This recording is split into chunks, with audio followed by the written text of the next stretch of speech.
Folks, Black Star Network is here.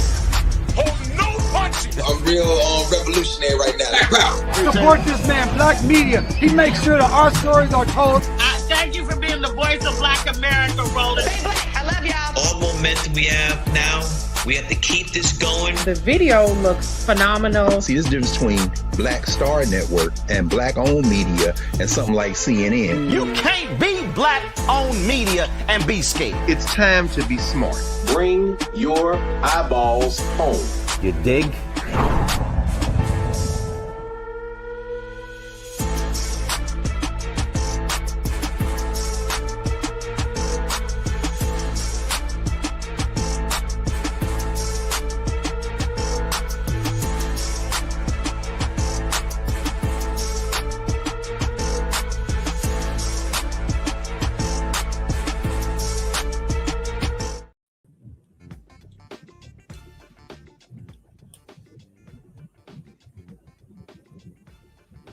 All right, folks, today is Friday, January 9th, 2026. Coming up on Roland Unfiltered, streaming live on the Black Star Network. Some major developments out of Minneapolis. We now have a new video taken from the perspective of one of the ICE officers. It actually does not help them at all. We'll also talk to a city councilwoman in Minneapolis where the Hennepin County DA says they're going to charge the officer, Jonathan Ross, who shot and killed the white woman in Minneapolis. It's a whole lot that we're dealing with, is breaking down in this story. So lots of new developments, and we're going to be getting right to it. Also on today's show, we'll talk about what's with Bishop William Barber, what's happening in North Carolina, where he says, hey, guess what, folks? This is our Selma when it comes to voting and civil rights. We'll also talk with the sheriff of Philadelphia County. She makes it clear, ICE, do not bring your thuggish behavior to my county or we're going to put you in jail. We're going to talk with her as well, folks. It's a lot we're going to break down on today's show.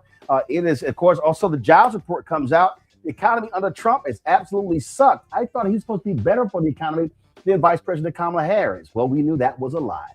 It's time to breathe the funk. I'm Roland Martin Unfiltered on the Black Star Network. Let's go.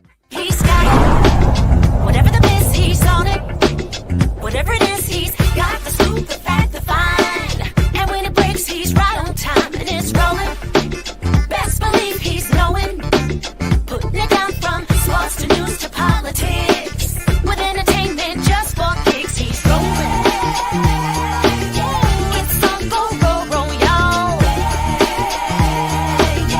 It's Roland Martin, yeah.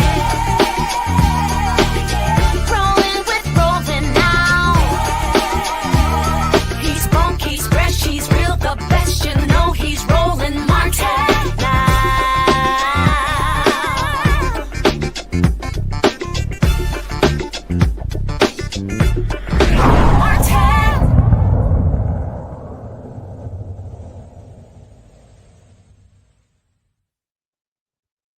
Folks, for the last few hours, social media has been ablaze with a new video from the perspective of one of the ICE officers who shot and killed Renee Good. This video gives us a direct account of what took place. And if they think that this somehow helps their case, they're absolutely wrong. Watch this.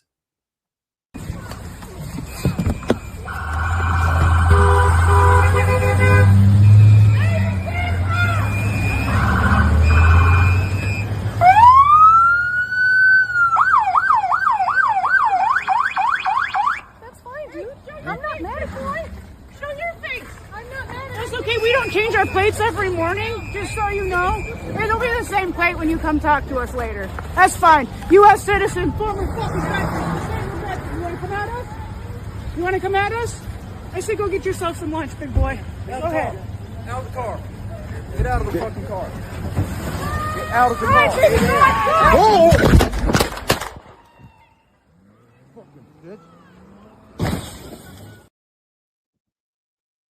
Folks, you see exactly what took place right there. So I want to play the video again so you can have a better understanding.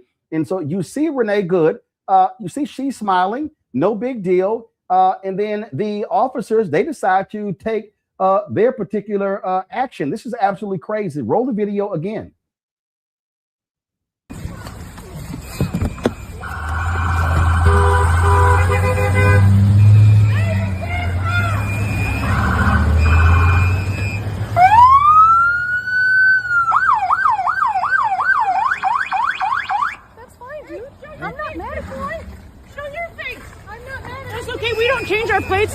morning, just so you know. It'll be the same plate when you come talk to us later. That's fine. U.S. citizen, former fucking veteran. You want to come at us? You want to come at us? I say go get yourself some lunch, big boy. Go ahead. Out of the car. Get out of the fucking car. Get out of the All right, car. baby, come on.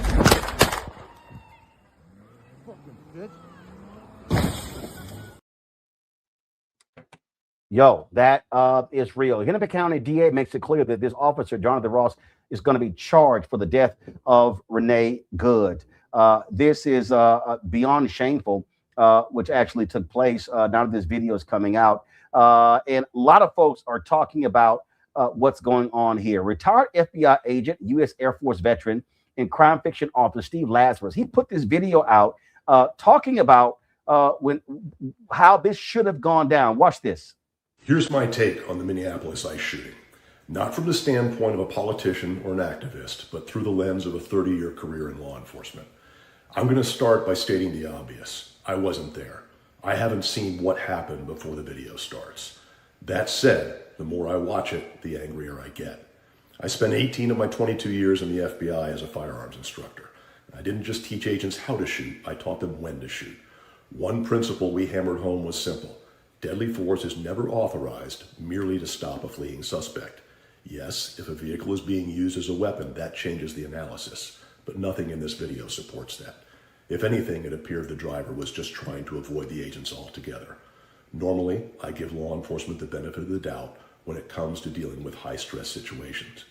But I can't do that here. At a minimum, this shooting reflects a failure of training and supervision. The deeper question, however, is whether law enforcement agencies are selecting and properly vetting people with the temperament and judgment required to make irreversible life and death decisions in seconds. Yeah, that's actually the case right there. Robin Wansley is a member of the Minneapolis City Council. She's the Minneapolis City Council minority leader. Robin joins us right now. And this is obviously, Robin roiled the city. We're now back. Minneapolis is now the center of conversation when it comes to law enforcement shooting, and to have the federal government literally say we don't even want the state or the city involved in the investigation shows that frankly they want to cover this up. Mm-hmm. Mm-hmm. Yeah, and I don't think it's not short of a coincidence that where Renee Good was shot and killed by a federal ICE agent on Wednesday morning, it happened just a few blocks away from where George Floyd was also killed by a Minneapolis police officer by the name of Derek Chauvin back in the May of 2020. And we're seeing similar responses happen in that. We're seeing the Trump administration, which at that time it was our own city leadership in response to George Floyd's murder, trying to craft a smear campaign and mischaracterization of who the victims are. And we're seeing the Trump administration do that by framing Renee Good as an aggressor and thus warranted of the basically warned of her death, warned of the officer shooting and killing her. And we heard the same. Many stories put out about George Floyd and how somehow Derek Chauvin kneeling on his neck was not the cause of him dying. Even though also in both cases, there's video footage that shows clearly what happened, that these people were murdered at the hands of a law enforcement officer. And what I'm also very proud of in this fact is, same in 2020, our residents didn't wait for federal action to come in, intervene, to get justice for George Floyd. They organized for it. And we're doing the same here. That was one of the first demands that we put out, was that the federal agent responsible for Renee Good's murder, his name is Jonathan Ross, should be arrested and prosecuted. And when the BCA and when our state leaders started to move in a way as if they were retreating from it, our residents continued to organize and put pressure on elected officials to say, no, you need to see this through. Because if we allow this to happen, this sets a new standard for our federal administration as they're invading and occupying other cities under this campaign of cruelty that they're using under the guise of immigration and keeping communities safe and going after the bad guys. They're going to use that as a way to give federal agents the right to kill with impunity, We fought against that even amongst regular cops. And Black Lives Matter following George Floyd's murder. We said, regardless, if you have a badge, you do not have a license to kill. And the same applies here. And just as we got justice for George Floyd, we are going to organize and get justice for Renee Good and all of our residents who've been kidnapped and abducted at the hands of these violent federal ICE agents, and set a new standard that you don't get to do this. And you won't do this in Minneapolis. Yeah, and what you have here is what does Donald Trump do? He's now sent more federal law enforcement to Minneapolis. Yes, he's now sent Border Patrol. I would say, actually, speaking of Black Lives Matter, one of our key leaders was actually sprayed with chemical irritants by a Border Patrol officer right after Renee Good was murdered on Wednesday. So it shows very clear that this whole story that they've been telling to the American people, that again, immigrants are your problem. This is why we need to go after them. This is why we need $1 billion to fund the ICE agency and the FBI to go after these people. It just shows it's actually a lie. They are going after everyone. And they tried this out in my home city of Chicago. When they went in and said, we're going to take out violent, immigrant and criminals and things of that nature. But somehow you're on the South Side detaining Black residents over there in their apartment buildings. How did we get there? And we're seeing the same thing here. They said they came in for immigrants, but you end up shooting a 37-year-old white woman on a Wednesday morning. Now you're shooting chemical irritants at Black residents. We just got word today that a U.S. citizen was also detained here in Minneapolis during one of their raids. So it's very clear that no one is safe when ICE is present. And that is the agenda of the Trump administration. They don't aim to make our country or our community safe. They want to make sure that they can use blunt force to silence any type of opposition to their racist and very profit-driven agenda nationally. And they want to use federal agents, their law enforcement arm, as a vehicle to normalize that violence and to enact that violence. And then they expect us to take it lying down. And once again, I'm glad that Minneapolis, we have our deep history here of advocacy and organizing. And we're showing, no, we will not. We will get justice. We will arrest your federal agent, and we will hold you accountable for infringing upon our own rights as a state to protect our residents using your federal ICE agents. Well, it goes to show you exactly how they operate and how they move. And so we're going to see what happens next. Don't be surprised if Donald Trump does all he can to protect this officer. And again, he can protect him on federal charges, but he cannot do anything when it comes to state charges. Exactly. And that's why I'm so proud of our leaders, specifically our Hennepin County attorney, as well as our Attorney General, Keith Ellison. Our Hennepin County attorney is Mary Moriarty, that they said, look, we're standing 10 toes down on delivering justice for Renee Good, and we're not going to just retreat because the federal government said so. They're launching their own independent investigation. That was another main rallying cry and demand that we heard off the ground. This officer needs to be prosecuted, and we need to have an independent investigation, because there is no way that we're going to have the federal agency that caused this murder and is already working overtime to discredit the victim and also basically create the conditions for a dismissal. We're not going to let them just have that investigation to set that as a new legal mandate. No, we are going to do our own independent investigation. We're going to trust civilians in our own community to deliver the evidence that we need to put this man away behind bars. And we know we can do this because we've done it before. It was a young Black woman by the name of Darnella Frazier who filmed George Floyd's murder in 2020. And again, at that time, the city was working to basically cover up his murder. And had it not been for Darnella Frazier recording that, as well as dozens of residents recording and gathering evidence and footage of what actually transpired, if it wasn't for them, we would not have had that victory. And so I'm glad that our elected leadership also knows it's the residents here who were on the ground, who know what happened, that captured what happened, and they're going to play an essential piece or role and making sure that a thorough investigation happens that leads to Jonathan Ross, the federal agent responsible for Renee Good's murder, be put behind bars, just like we did with Derek Chauvin and the other officers involved with George Floyd back in 2020. All right, then. Councilwoman, we appreciate it. Thanks a lot. Thank you. Folks, going to go to a quick break. We'll be right back with our panel right here on Roland Martin Unfiltered on the Black Star Network.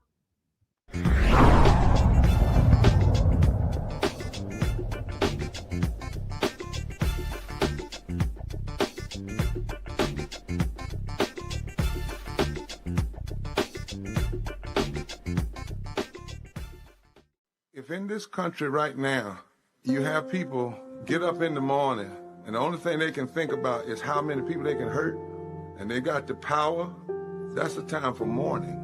For better or worse, what makes America special, it's that legal system that's supposed to protect minorities from the tyranny of the majority.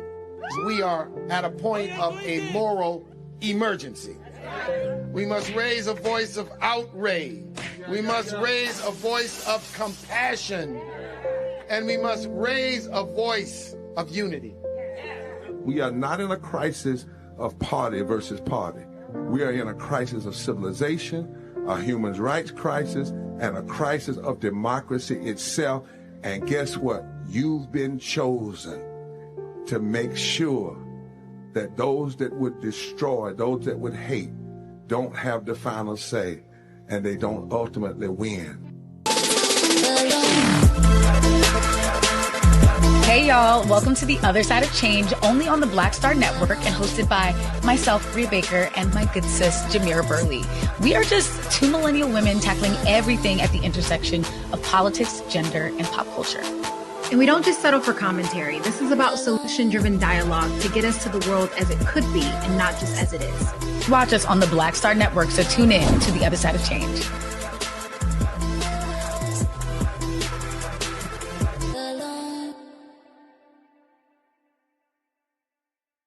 Melanie Campbell, National Coalition on Black Civic Participation and Black Women's Roundtable.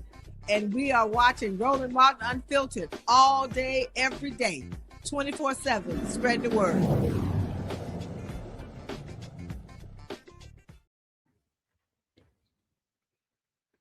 All right, folks. Yesterday, Philadelphia County Sheriff Rochelle Bilal. Woo! Let's just say she spoke some truth when it came to what would happen if these ICE agents decide to roll up in her county and showing their ass. Watch this. I'm Rochelle Bilal, the sheriff for the city and county of Philadelphia. And I say her name, Renee Good. Renee Good. Renee Good. Renee Good. Renee Good. Renee Good. This should not have happened, but we're here today.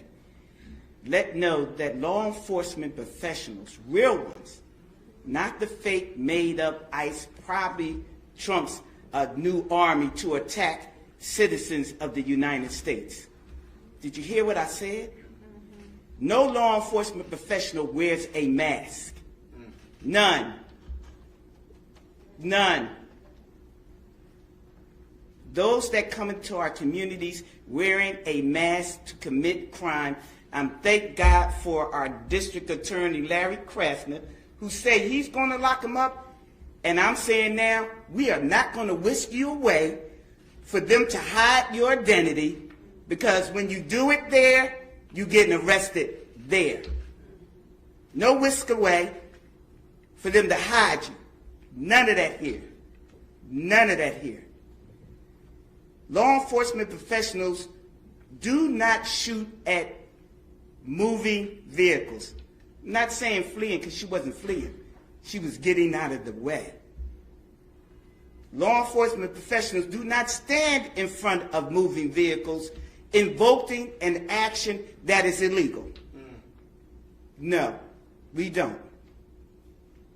And so we stand here today with all those who stand against the made-up, fake, what you can call ICE, professional law enforcement. I don't call them none of that. I call them made-up, fake, wannabe law enforcement. Because what they do is against not only legal law, but the moral law. So I'm with the DA, and we will work with them. If any of them want to come in this city and commit a crime, you will not be able to hide. Nobody will wish you off. You don't want this smoke, because we will bring it to you. And the fake, whatever they call them, because I can't say the name, but the criminal in the White House would not be able to keep you from going to jail. Renee Good should be here today. And to her family, we are saying law enforcement professionals are not the ones here in this city that would do that. But here's the last thing that I will say. Law enforcement professionals around the country do their job, and we have been fighting for years to build that bridge between us and our communities. You have one negative nutcase that causes this problem, and now we all have to fight again to let people know law enforcement works with communities. These crimes would not be down if we didn't have communities work with us. Joining us right now is the Sheriff of Philadelphia County, Rochelle Belong. Glad to have you on the show. So you cut right to the chase. You got MAGA folks mad at you, saying you should resign. But also, look, there are black sheriffs in in North Carolina have made it clear they were not going to cooperate with ICE. We saw the black police chief in Illinois, how they were just running roughshod over them and just ignoring them and treating them like crap in one of the Chicago suburbs. Yeah, the MAGA people are really mad because I'm getting all kinds of threats, but I ain't a scared person. I've never been. I've been in this position before. I shut down a racist website called Dome Lights, where police officers in Philadelphia was at their desks, at their job, spitting out hate against black people. And I got threats from them. So this ain't no new place. I'm not scared of these folks. We need to start standing up and saying, you're not coming in our city and just run crazy over here. You're not going to do that. We got a district attorney that says you commit a crime, he going to lock you up. Okay, and we'll transport you to where you need to go. Not whisk you away to hide your identification. Not do none of that. We're going to stand 10 toes down on standing up for the citizens of the city and doing our job.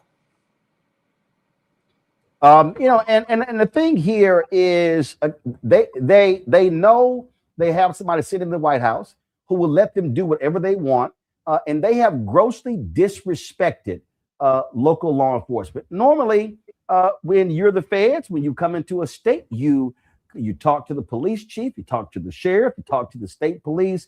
These folks are like, we don't give a damn what y'all think. We can do what we want, when we want, and we expect y'all to follow behind us. ICE has been in cities way before this type of situation and have cooperated, came with warrants, was respectful, worked out situations. Not these. Do you know? I get this information that they get 47 days of training. 47? That means they don't even know what they're doing out here in our neighborhoods. And at some point, every neighborhood around the country need to stand up and say, no, we are not going to take this. And if you come in our cities and commit a crime, if your district attorney don't want to lock them up, then you need to get a new one. But ours here said he's going to lock them up, and that's exactly what we're going to do. And the sheriff's office transport prisoners, so we will transport you. The thing here is, I was having a conversation with a black conservative who was defending law enforcement, and I said, dude, we don't know if these people are real law enforcement. He said, yes, they are. I said, no, we don't. I said, we don't know if these are Proud Boys, if these are Oath Keepers. We don't know if they're bounty hunters. You don't have names, you don't have faces. I said, so we don't know. They're just grabbing anybody, and these folks are just doing whatever. They're busting windows. They're accosting people. They're just rolling up on folks. We're going to play a video later. It's about a 7-minute video where this African brother in Minneapolis was giving them the business. And then they were demanding his information. They eventually walked away. They had no legal basis to stop him. And it was like 8 or 10 of them surrounding this brother. Well, you probably need 8 or 10 of them on one person because they scared. No, they don't have any identification, no ID. They put masks on, and you are right, because law enforcement professionals don't wear masks unless you have to, cover up to testify, so they don't know who you are if you was undercover. But they don't walk out here with masks. If you're doing the right thing, you stand on who you are and the law in that city. They don't wear masks. These people coming in with masks, and I'm with you. I don't know if they the Oak Boys, the Proud Boys, the Boy Boys. I don't know if they the nuts of the insurrection on January the 6th.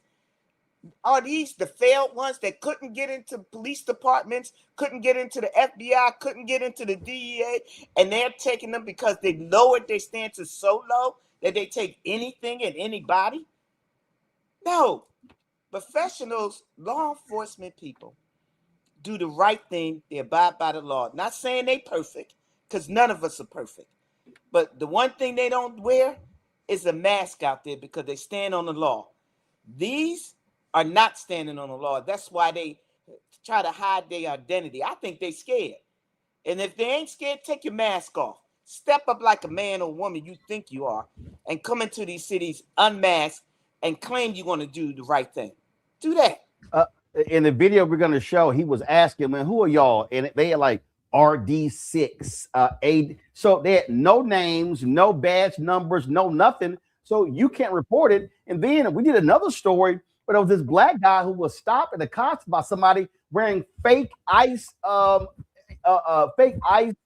which you can get on Amazon. And so you got people who are impersonating ICE and Border Patrol, and you don't know who the hell these folks are. So when they say, well, you got to comply, I don't know who the hell y'all are.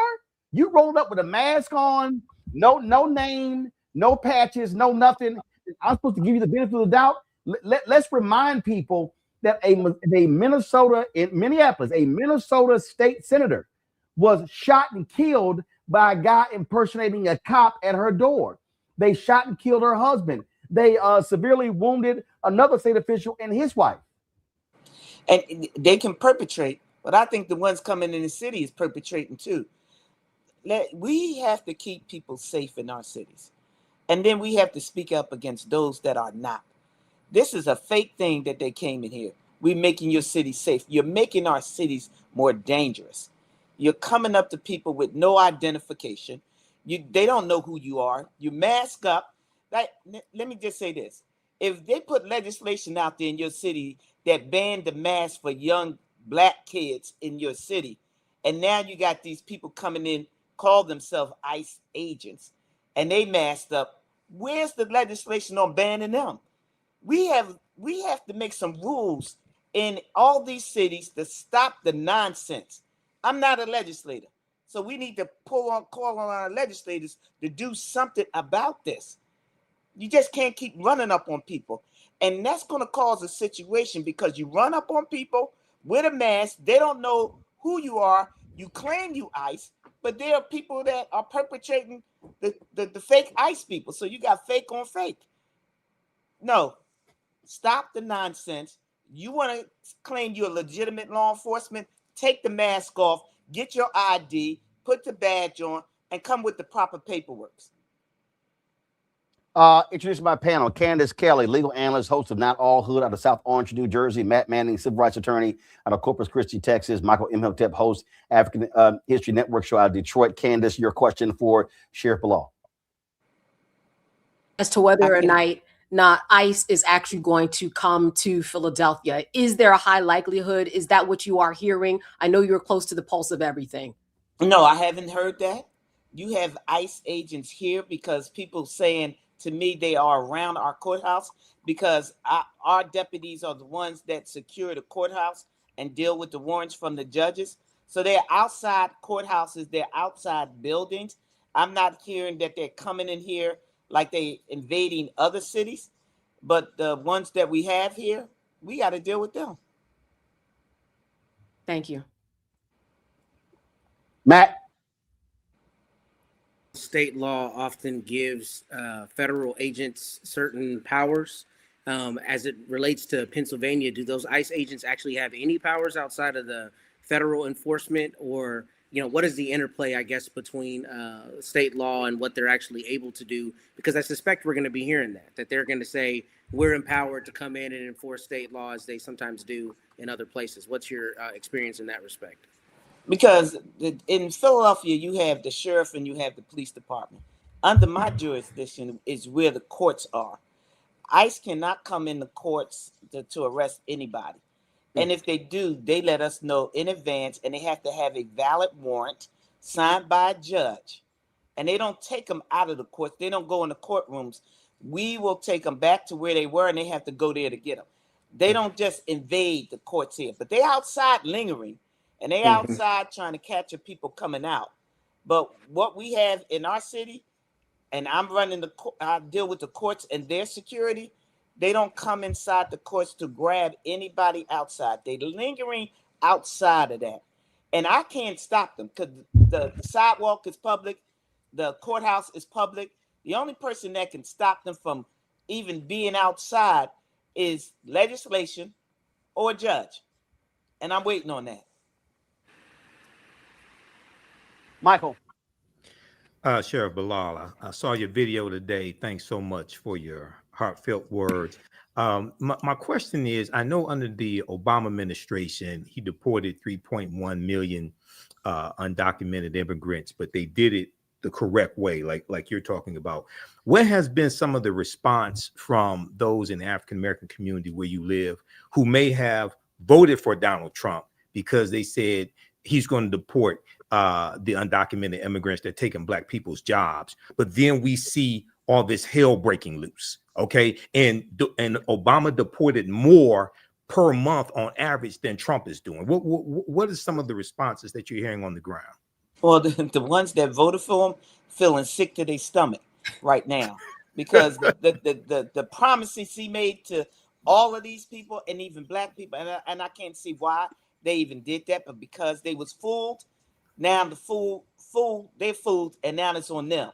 Now they sick to their stomach because they done cut off whatever benefits. They done stopped them from doing this, and they coming to get.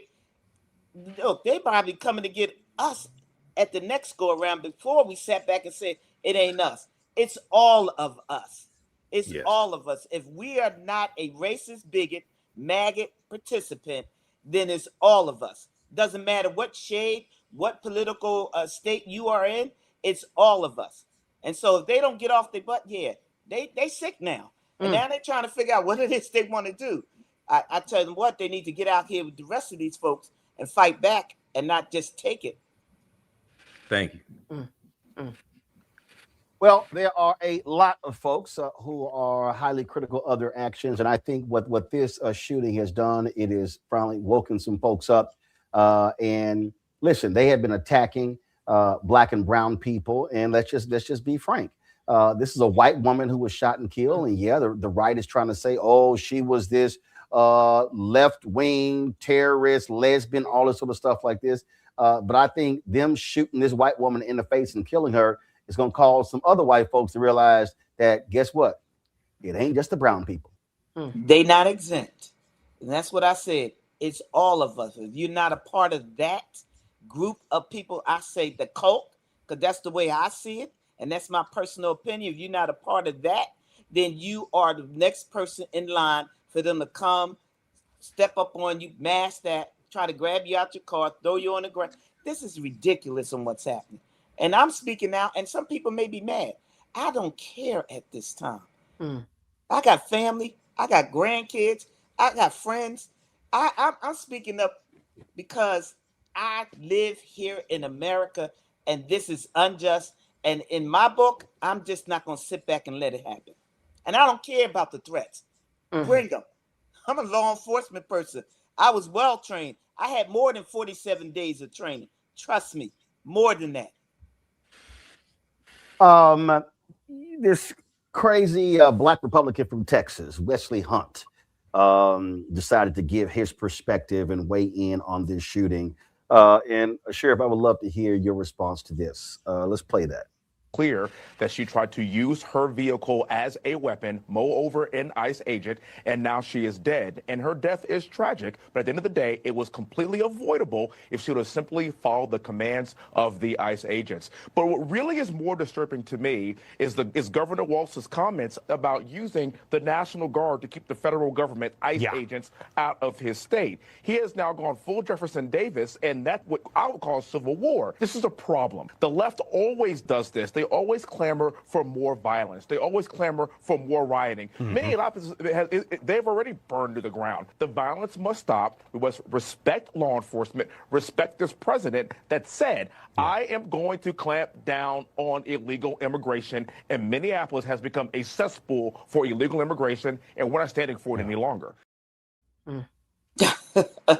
What, he trying to buck for a job or something?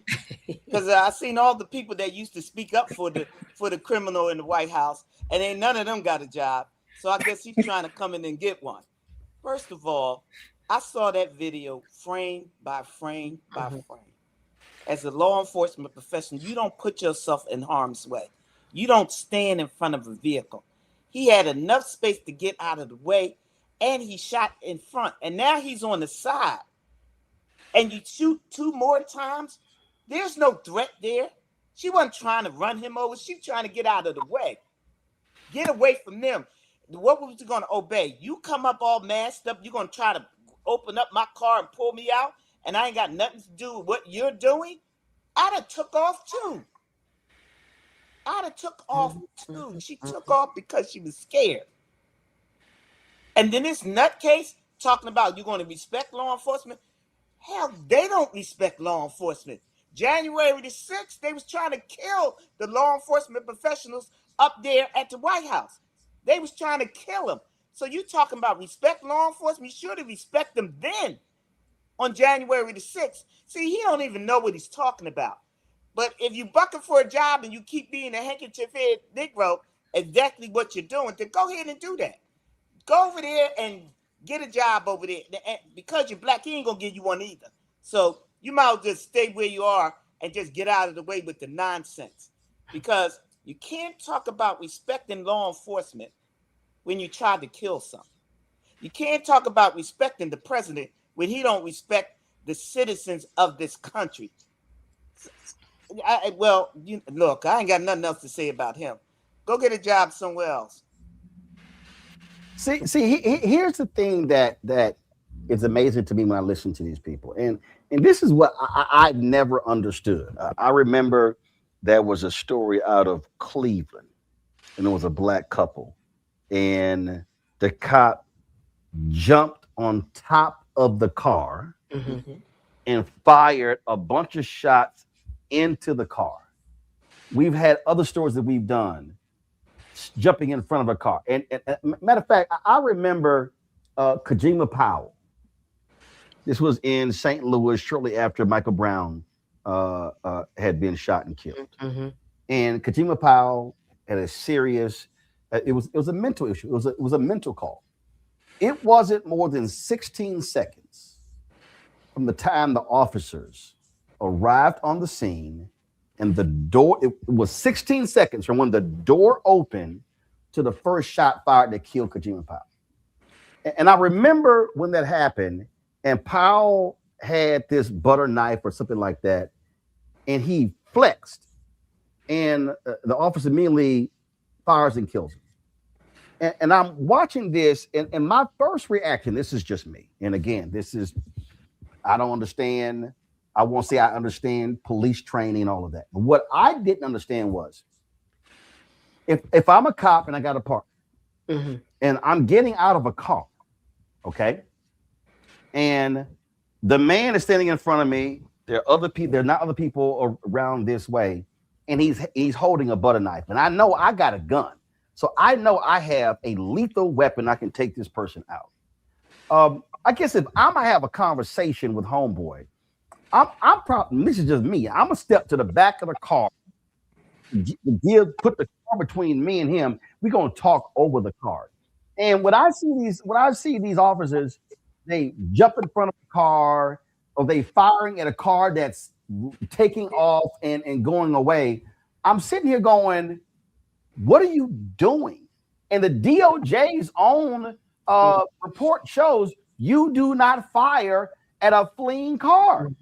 You don't do that because you don't know who you can hit. You don't know if you hit them, they run to somebody else. Matter of fact, it's a black kid, 26-year-old black photographer in DC. He's dead because the DC police were chasing a car. That car, this brother was on his way to an assignment, on his way to church. Car slams into him, he's dead because they were pursuing him. And so it's just mind-boggling sometimes when you go, what were you thinking when you know you have the lethal weapon in your hand and that person does it? That's right. And that's the rules of most. That's the law enforcement rules. One, the reason why, because people used to just chase cars all the time.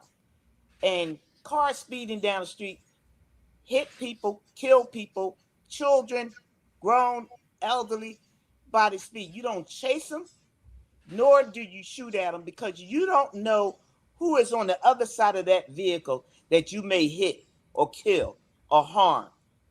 So that's why the rules are in place. You don't shoot at a fleeing vehicle. It got a tag. You catch it later. You don't chase them.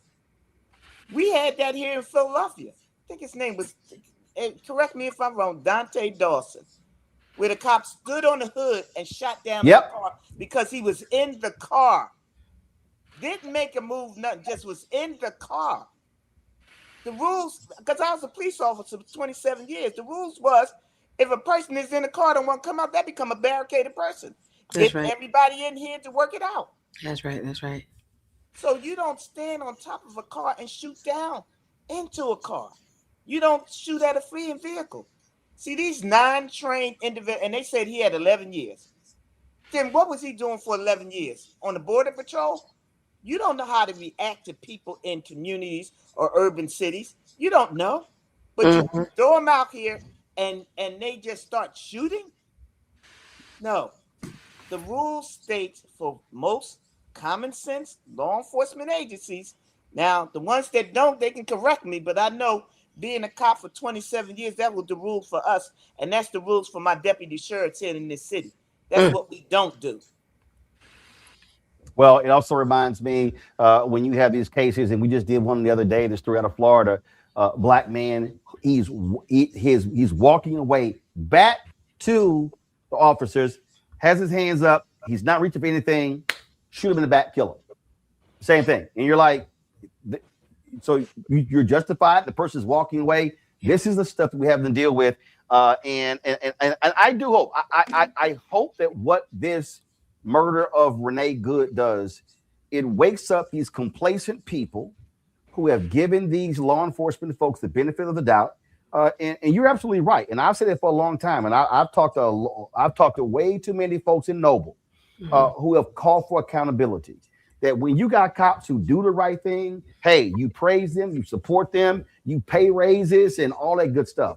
But we know for a fact you got some folks who are thugs, who have no business with guns and badges, and they know, oh, I can shoot and kill, and all I gotta say is I fear for my life. And that's a reality.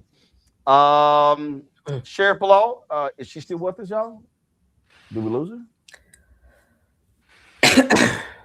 Did we lose? What happened, y'all? Did we lose the sheriff? Lost her. Looks like we lost the sheriff's feed. I want to thank her for coming on the show. Sheriff, I appreciate it. Thank you for your strong stance and your courage. We're going to go to a break. We come back.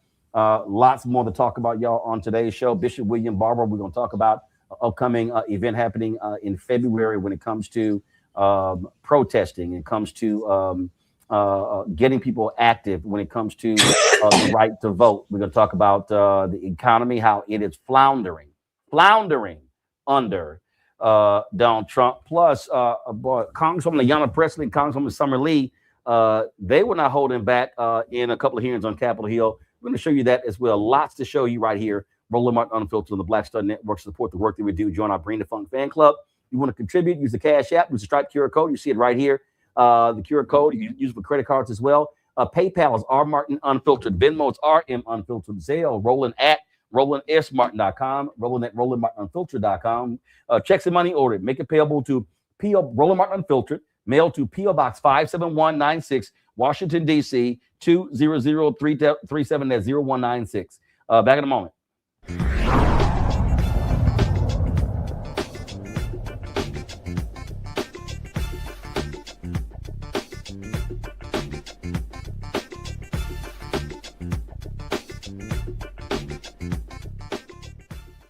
Coming up on the next Black Table, a conversation with Professor Howard W. French on his new book, Born in Blackness, covering 600 years of global African history and helping us understand how the world we know today is a gift from Black people. There could have been no West without Africa and Africa. That's on the next Black Table with me, Greg Carr, only on the Black Star Network.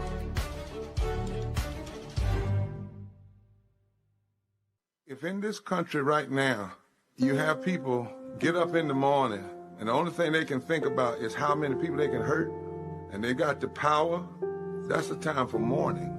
For better or worse, what makes America special, it's that legal system that's supposed to protect minorities from the tyranny of the majority. We are at a point of a moral emergency. We must raise a voice of outrage. We must raise a voice of compassion. And we must raise a voice of unity. We are not in a crisis of party versus party. We are in a crisis of civilization, a human rights crisis, and a crisis of democracy itself.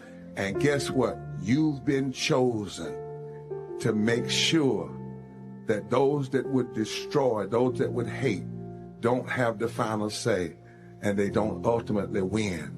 I'm Risa Colbert, and you're watching the Black Star Network.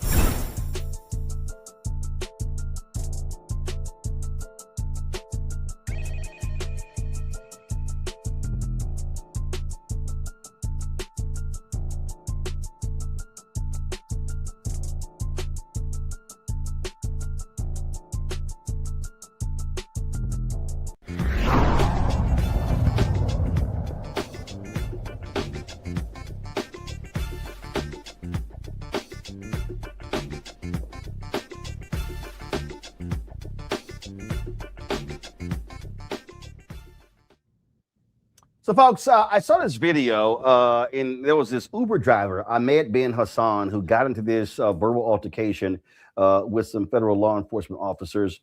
Man, he was giving them the business. And so I just want y'all to see how my man, I want y'all to play the 755 version, y'all. But he was straight up just letting them have it. Watch this.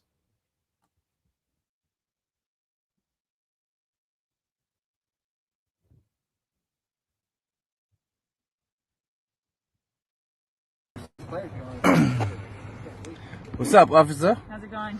Where we at? Where what? Where are we at? Where are we at? Yeah, can you tell them this location? What are we doing here? You can feel free.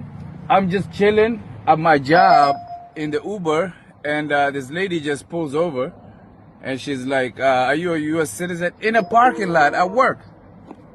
That's the officer lady. And they just shot somebody right now in Minnesota. Imagine that. Are we in Germany? Why are you guys doing this? You tell me, sir. Why are you guys going around just asking people like at work whether they're U.S. citizens or not? Are you guys not supposed to be patrolling the border? Do you want to answer the question or not? Why would I answer you? Where's your warrant? We're running your plate. Run your plates. You do whatever you want. You can record. Feel free. Yeah. That's kind of crazy though, right? Like you guys leave the border and go harass people based on their skin color? Ain't that a shame? Are you doing this to everybody or it's just black people? Come on now, you know what it is. And you got a GoPro. Yes. You're recording, I'm recording. Is that work issued? Yes. Are you sure? Yes. They're giving you guys GoPros? What happened to the police body cameras? I don't have a body camera. This one you can delete the video and make your own stuff. You know that, right? How do you know? Because it's not going to a server. It's going to a little SD card or something. You guys just murdered somebody in cold blood in this city today, and God brought you guys to me at work. I'm literally working here, and you guys are literally impeding my income, asking me retarded questions. You know, I've been sitting here since 10 a.m. waiting for a ride, and right now I'm getting rides. And if I leave, I'm afraid you motherfuckers might just shoot me. Are you a U.S. citizen, sir? Why would I answer you? Because if you're not a citizen of this country, you have to have your immigration. Why would I not be a citizen of this country, man? What a ridiculous question. Why would I have an immigration? Are you a citizen? Are you a dude? Listen, I'm here working. You're working too, right? So go. It says U.S. Border Patrol. This is not the border. Go to the Canada border or the Mexico border. I'm working, dude. If you were from this country, What do you mean? What do you mean if I'm from this country? I could hear you don't have the same accent as me. That's why I'm. Oh, so you're going by accents now? Is that what it is? Where were you born? Is that accents? Have you heard the Israeli accent? Have you heard the European accent? It's garbage. It's retarded, dude. You going by accents? Mr. Mills, Mr. Mills. Where are you from, Mr. Mills, with your big ass body? Where you from? Yeah, all of these other motherfuckers small, man. Look at your officers. Hey, the famous guy. I've seen this guy on TikTok. Look at it. He got gas canisters and shit. What's up, officer? What's going on? How you doing? I have better than I deserve. Man, let me step out, man.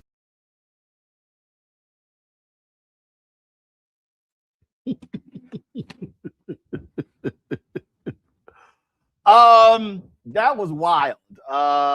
And because that was a shorter version, right? Play me some of the other one. Give me some of the other one. 2 videos. I think that was the almost 3-minute one. Play the other one. What's up, officer? How's it going? Where we at? Where what? Where are we at? Where are we at? Yeah, can you tell them this location? What are we doing here? You can feel free. I'm just come on out. Come on. There you go. So y'all let me know what happens with that. First of all, man, I love he was giving their ass the business.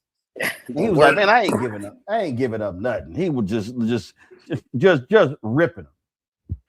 I loved it. And I love that he was recording, and I love that he called the guy out on, you know, the xenophobia basically behind, oh, your accent is different than mine, therefore I'm going to conclude you're not an American citizen. Not to mention there's a whole naturalization process. I mean, it's crazy how they're going around, and it's very interesting that he talked about them not being anywhere near the border, because what I think a lot of people are kind of conflating these days is like Border Patrol does have expanded authority, right? I think it's like 100 miles from the border or 50 miles from the border, one of those two, where there is a relaxation of civil rights. But the point is, past that point, they're not patrolling the border. So the idea that they would be like a supplemental immigration force, and he's calling them out like, we're not anywhere near the border, go back to Canada or go to Mexico. I love that, because I think a lot of times what happens with citizens is if they don't know the distinctions between certain officers, certain authorities, certain jurisdictions, they may acquiesce just because the person's in a uniform when that person doesn't have any right to order them out or order them to do anything. And I like that this brother stood strong. And a lot of times when this happens, officers get frustrated because they're used to people immediately acquiescing. But he was one of the ones that brought the smoke and said, nah, man, you don't know what you're talking about. And clearly he was able to post this. So presumably he's not in custody. He didn't have anything happen. And I'm glad that he stood up the way he did. Yeah. And I mean, for me, straight up, hey, everybody got to have their cameras out. You can't trust these people at all, Candace, at all. Really key about that video is when he asked her, you know, why are you stopping me? And she said, I don't know. Why are we? I mean, come on. Even she didn't know the reason why and didn't have a justification as to why she was stopping. There was no probable cause. There was no warrant. There were no constitutional guidelines that she could even say anything about. And to Matt's point, yeah, you're on Border Patrol. What are you doing here in this Uber parking lot where I'm about to go get a ride, but I'm afraid I'm going to lose my life? So even if it does move to the point of, hey, you know what, we do have reasonable suspicion, then he also has the right to remain silent. And these are things that it sounds like he knew and understood that they did not know and did not understand. So it's important to have your camera, as you said, and it's important to know the law. It's important to understand when you cannot be stopped, because as we saw and we've heard about that training, 47 days, we heard the sheriff talking about what went into Mr. Ross, who killed who killed the woman in Minnesota. That's not enough. They probably don't know what they're doing. You probably know the law better than they do if you are somebody on the other side of an ICE officer agent. Yeah, Michael, they love demanding paperwork, demanding ID, and asking. I love it when he said, "Oh, my accent." You know, the Israelis have accents too. Is you go back to Supreme Court, go back to Brett Kavanaugh, the Kavanaugh stops, and you have the Supreme Court saying you can use race as a pretext to stop people, right? When in 2023, they ruled that you couldn't use affirmative action in college admissions. Okay, so what you see here now, my question would be, well, what about Elon Musk's accent? Because Elon Musk's brother admitted at one point they were undocumented immigrants here in this country. Would you stop somebody with Elon Musk's accent, or would you give him a pass because he's white? So all this is the fear, the browning of America, and we see the weaponization of ICE to inflict terror upon communities. And you have to connect what's taking place right now in Minnesota, in Minneapolis, and the killing of Renee Good, 4/10 of a mile away from where George Floyd was killed. You have to connect that to the video from Nick Shirley right around Christmas, right after Christmas, right? Going to those child care centers most of them ran by Somali immigrants, things of this nature. And people in the Republicans in the state legislature in Minnesota feeding that information to Nick Shirley.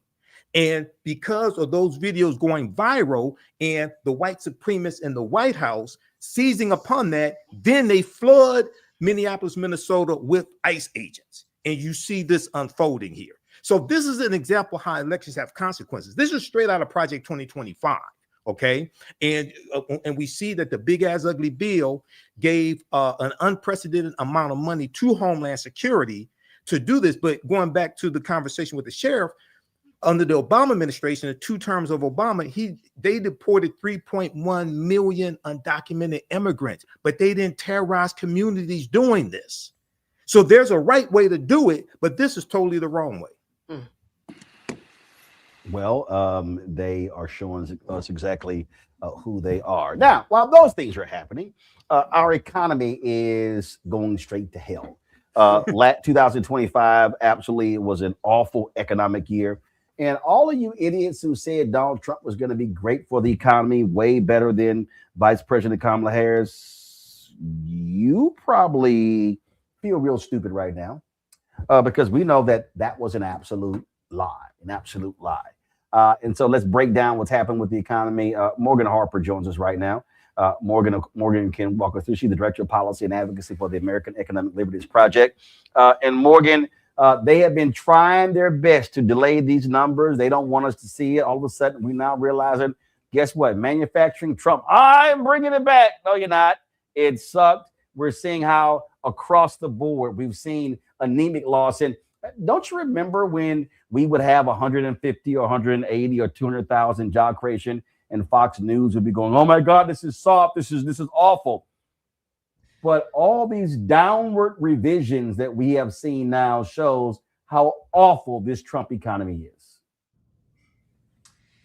Yeah, it's really something, Roland. I mean, the top line figures that we have now that are estimates of what happened throughout all of 2025 are indicating that there were only about 500,000 jobs created for the whole year. To compare, under President Biden's last year in 2024 is about 2 million, right? So that's a huge difference. And then when we're breaking it down month by month, you're exactly right that we're only having like 50,000 jobs that are being estimated that were created this past December. Revisions down, still in the tens of thousands of jobs for November. And so there's nothing like robust job growth going on here. And again, and this is something that we've talked about before, where is the job growth that is occurring, even if it's very limited, where is it coming from? It continues to be things like social assistance, healthcare, hardly a booming business environment that's just suggesting a ton of innovation and entrepreneurship is happening. I think as one a bit of coverage that I saw today was talking about that's really just like demographic change. People are aging, they need more support. That's where you are going to see more of those healthcare jobs tend to come from, regardless of what's happening elsewhere in the economy. The other thing that is important to note in these numbers as a sign of how all is not well, despite what the White House might be trying to spin, is those that are unemployed. Unemployment is up overall from where we were at this point last year, even though there's a slight downturn in terms of the exact number from this past month. But overall, unemployment is up year over year, and particularly Black unemployment is much, much higher from this point last year. And those that are unemployed, they're staying unemployed longer. And that is particularly disconcerting, meaning like you're looking for a job, you're not able to find one, so you're going to stay as part of that official statistic for longer. And that's a problem, as we know. I mean, most of us are living paycheck to paycheck. The longer that you don't have one of those, then other ripple effects that are happening throughout your life, just in like a real micro way.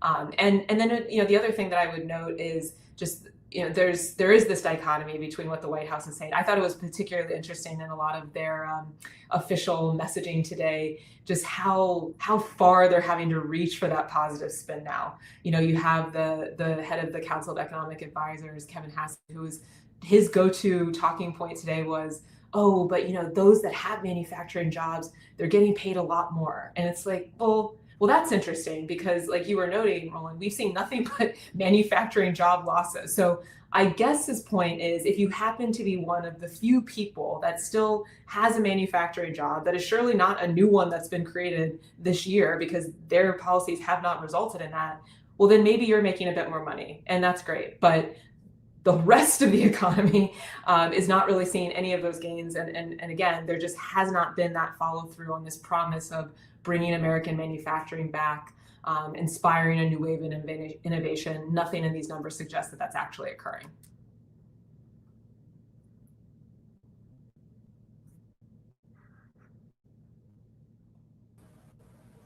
Muted. I love all the spin they've been doing. And in fact, I came across this video. I'm gonna try to find it. Scott Bassett, they were at this event and this woman came up and said to them point blank, guess what? My things have sucked when it comes to my life, my business because of these tariffs. And he was sitting kind of like, uh-oh. And it's kind of like, yeah, try to tell you.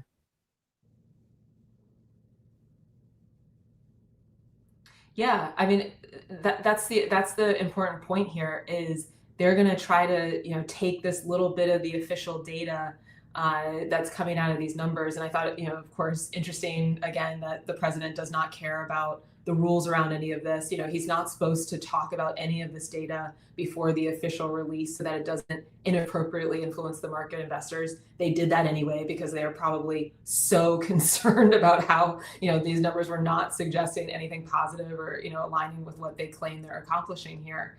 And people are not having to, but are able to confront that imaginary picture that they're trying to paint with reality. And yeah, I mean, small business, I'm sure all of us where we're all living, I know I have had these conversations in Columbus of like, oh yeah, business owner used to carry that, can't carry that anymore. Tariffs, it's just too expensive. Folks that are having to close up shop altogether. And more importantly, and that I think this is the widespread type of impact, is just that uncertainty that people don't know exactly what's going to happen. And so they're not able to move or invest in any particular way. And, and the other risk I would point to here, and this was starting to be covered a bit more in some of the data today around like the impacts of AI. We all know, AI is afoot. It's going to, lead to some gains in productivity in a lot of working environments. It is, definitely having an impact in some of the job numbers. Just, some professional services are no longer going to need as many people if they're using, AI software and such. And so, but we're not able to really parse out what's the what there if we have a government that's injecting all of this unnecessary uncertainty while we have to kind of grapple with this technology that is there that is having an impact that we need to figure out what exactly that is so that government can play a better role in leveling things off to make sure that we're all, staying as stable as possible. I think that's a risk that, we're not always talking. We certainly, you and I haven't been talking about every month, but it's something for us to continue to draw attention to, in that AI conversation and how this connects to the jobs data.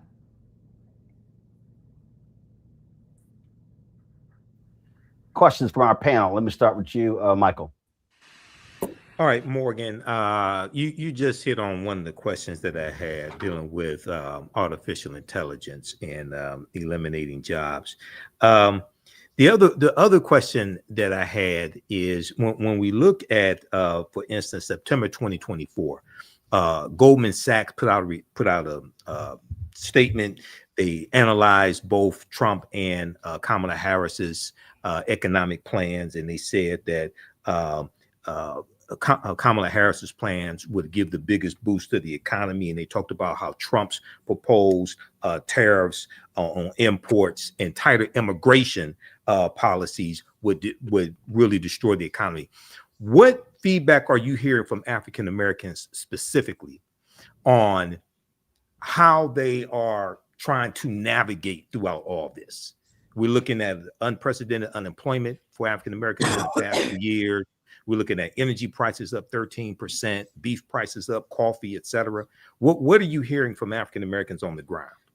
Well, I think it's interesting because, a lot of us probably don't have the expectation that the government's always going to be working in our best interests, I would say, as a community. And so I think in certain ways, we're kind of prepared to be surprised and the unexpected in a certain way. So psychologically, maybe that puts us in a slightly better position than the average person that is used to maybe living with that illusion or expectation that somebody's going to be taking care of you, looking out for you.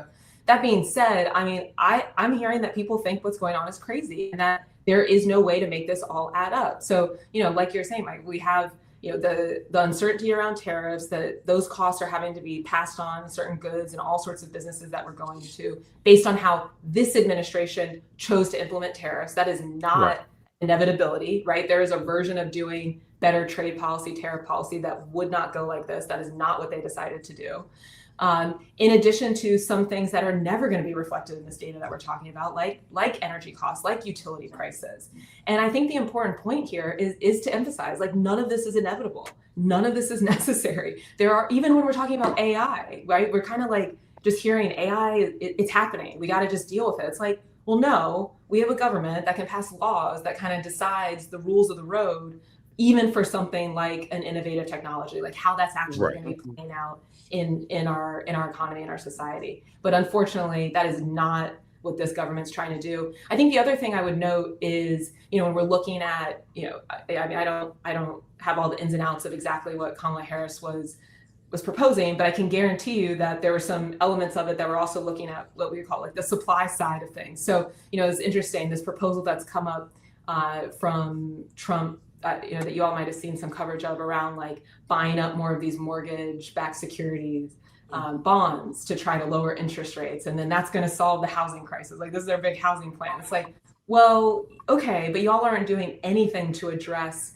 actually what's going to be necessary to build housing. So similar to the job market, they're doing all these things. They're oh, we're going to, manufacturing, and we're going to keep, supporting all these businesses. So it's we're gonna cut back on immigration, but you're not doing anything to address the supply side here. So it's not that you don't want to do tariffs at all. It's not that a lot of us don't care about having better immigration policy. I think a lot of us do. But if you're gonna put in these real, extreme approaches, and then you don't do anything on that supply side to, train people up or make sure that we're impacting the number of people that are available to take on any jobs that are being created, or incentivize businesses to want to create those jobs, well, then you are just setting people up for absolute devastation. And I do think that, that's what I'm hearing from a lot of people, that they're kind of worried that's where we're headed. And there's not a lot of ways to maneuver to protect yourself in that environment. Mm-hmm. All right, thanks. Candace. So there are a lot of people who graduate these days with computer science degrees, and they're so behind because technologies move so fast. By the time they get a job or not get a job, they're just behind. So I'm wondering, for people who are, looking into areas to go to in terms of studying, where are the hot jobs coming in 3 to 4 years? What will a good degree look like? Because it certainly isn't computer science. I mean, there's so many statistics and headlines out there about that, but where do folks go?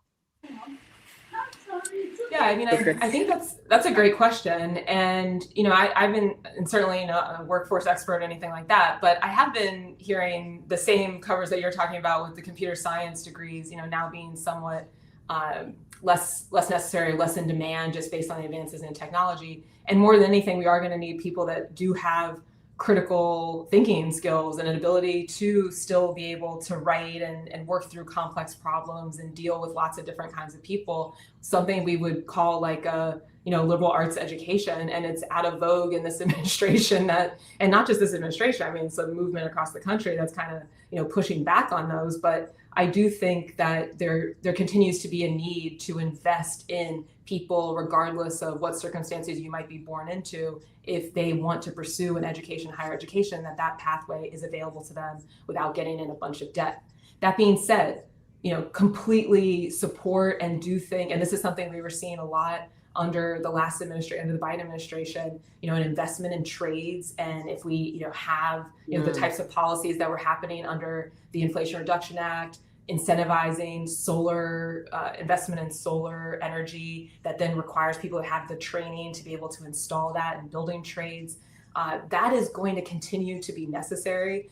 There's a shortage of people that have the skill set to be able to just be plumbers and be electricians and have some of these, skills that are more in that trades category. But that requires a government investment to make sure that people have those resources. And this is another thing I've heard on the ground. I mean, and it's been very, very hard to hear. Some of these job training programs that were getting that funding through the big federal legislation just immediately disappeared, with all the Doge business. And then they cannot afford to put on those programs. I've heard from folks in Columbus that that's happening too. So, you all talk about it. We all talk about it a lot. Elections matter. We need to get things back on under control, on track with just, maybe we don't all agree on exactly what the solutions are, but we need to have people in these positions that are even trying to figure out and understand what the problem is to explore what those solutions could be.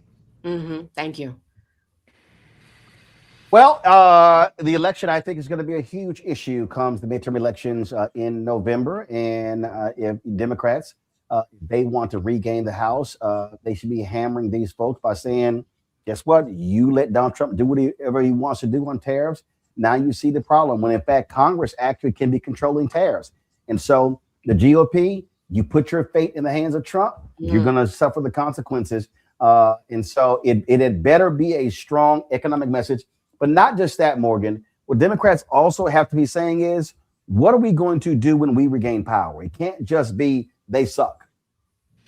Completely. And, I think we have a great example from this week, Roland, with, Trump coming out saying he wanted to ban institutional investors from buying up, single family homes across the country. Right. So this is like, private equity, large corporations being able to dominate regional housing markets. Which, of course, that was one of the ideas of Vice President Kamala Harris. Yes, and there have been a couple of bills introduced by Raphael Warnock and other Democratic senators. And in fact, Democrats tried to do that last year, and Republicans voted against it. Yes, but the point I agree. The point I was going to make though is, and I think we can agree on this, that is not something though that every Democrat across the board was willing to talk about. Even we're talking about something like taking on private equity and some of the impacts that it's having in the economy. Even as recently as a couple years ago, I think that was a controversial thing that some people were like, that's a little too much. I don't want to go that far. And I think we should all take as like a very clear direction that we have, Trump that's coming out here, even if it's not sincere, even if he doesn't follow through, even if some Democrats were talking about before, that there is no reason to hold back on any front with ideas that we think are going to have an impact that is for the good for our community, for this country. We should not be afraid. We should not be timid. We got to go for the absolute jugular here as we're looking ahead to 26 and 28. I agree 100%. Morgan, always great to see you. Thanks a lot. Thanks for having me. Folks, when we come back, headlines with Brittany Noble. We'll also be chatting with Bishop William Barber about the effort to get folks to understand why voting in every election this year is critically important to our future. You're watching Roland Martin Unfiltered right here on the Black Star Network.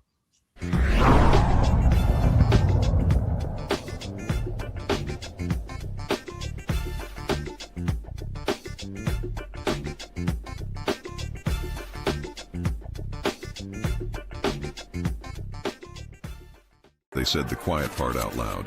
Black votes are a threat, so they erased them. After the Supreme Court gutted the Voting Rights Act in 2013, Republican legislatures moved fast. New voter ID laws, polling place shutdowns, purges of black voters from the rolls. Trump's Justice Department didn't stop it, they joined in.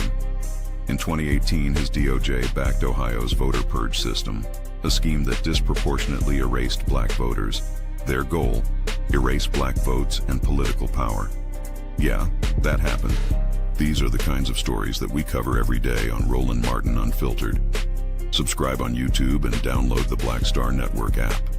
Support fact-based independent journalism that centers African Americans and the issues that matter to our community.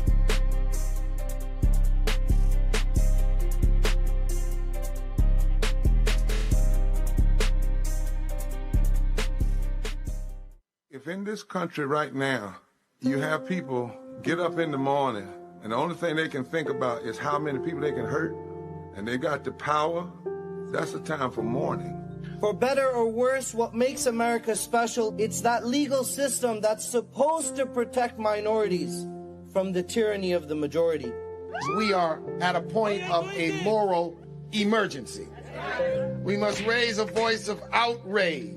We must raise a voice of compassion. And we must raise a voice of unity. We are not in a crisis of party versus party. We are in a crisis of civilization, a human rights crisis, and a crisis of democracy itself. And guess what? You've been chosen to make sure that those that would destroy, those that would hate, don't have the final say, and they don't ultimately win.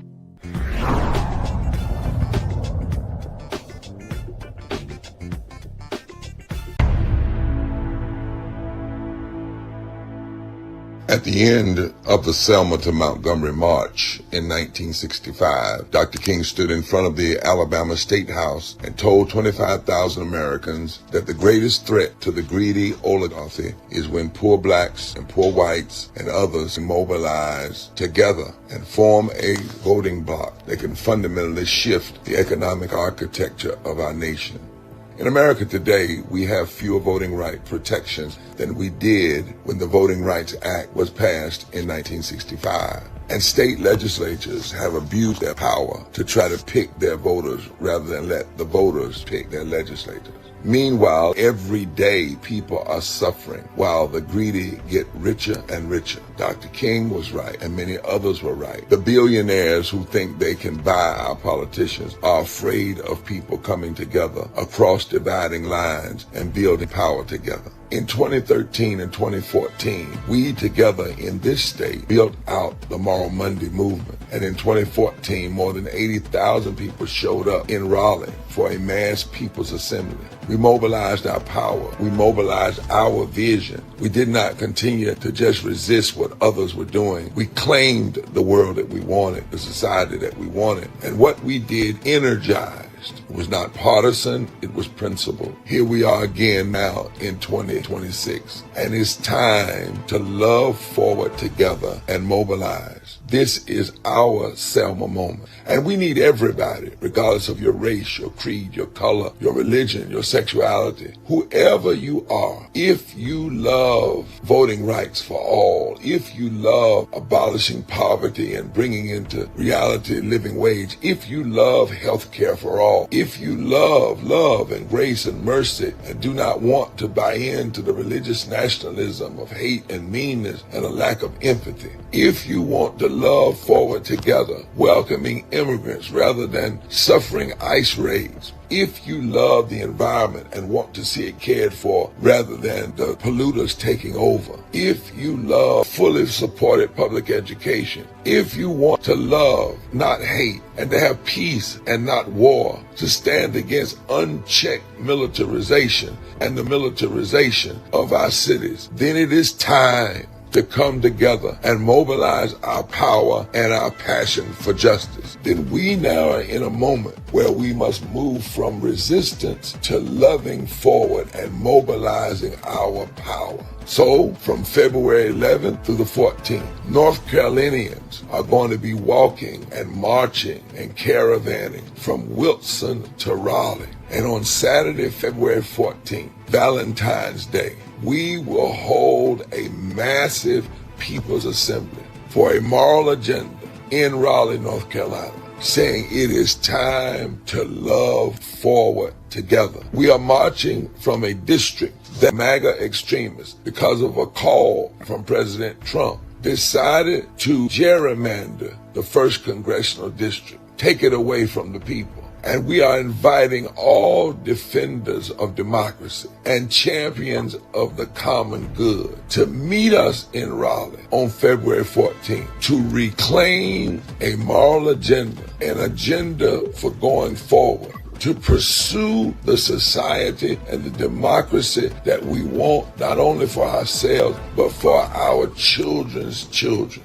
For somebody's been hurting our people, and it's gone on far too long, and we won't be quiet anymore. We will love forward together.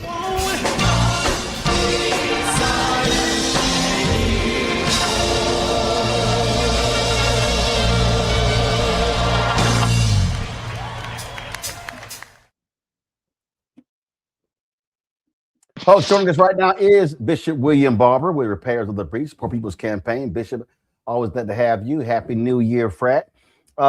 This is taking place in North Carolina, but this is really a national call. It is, Roland.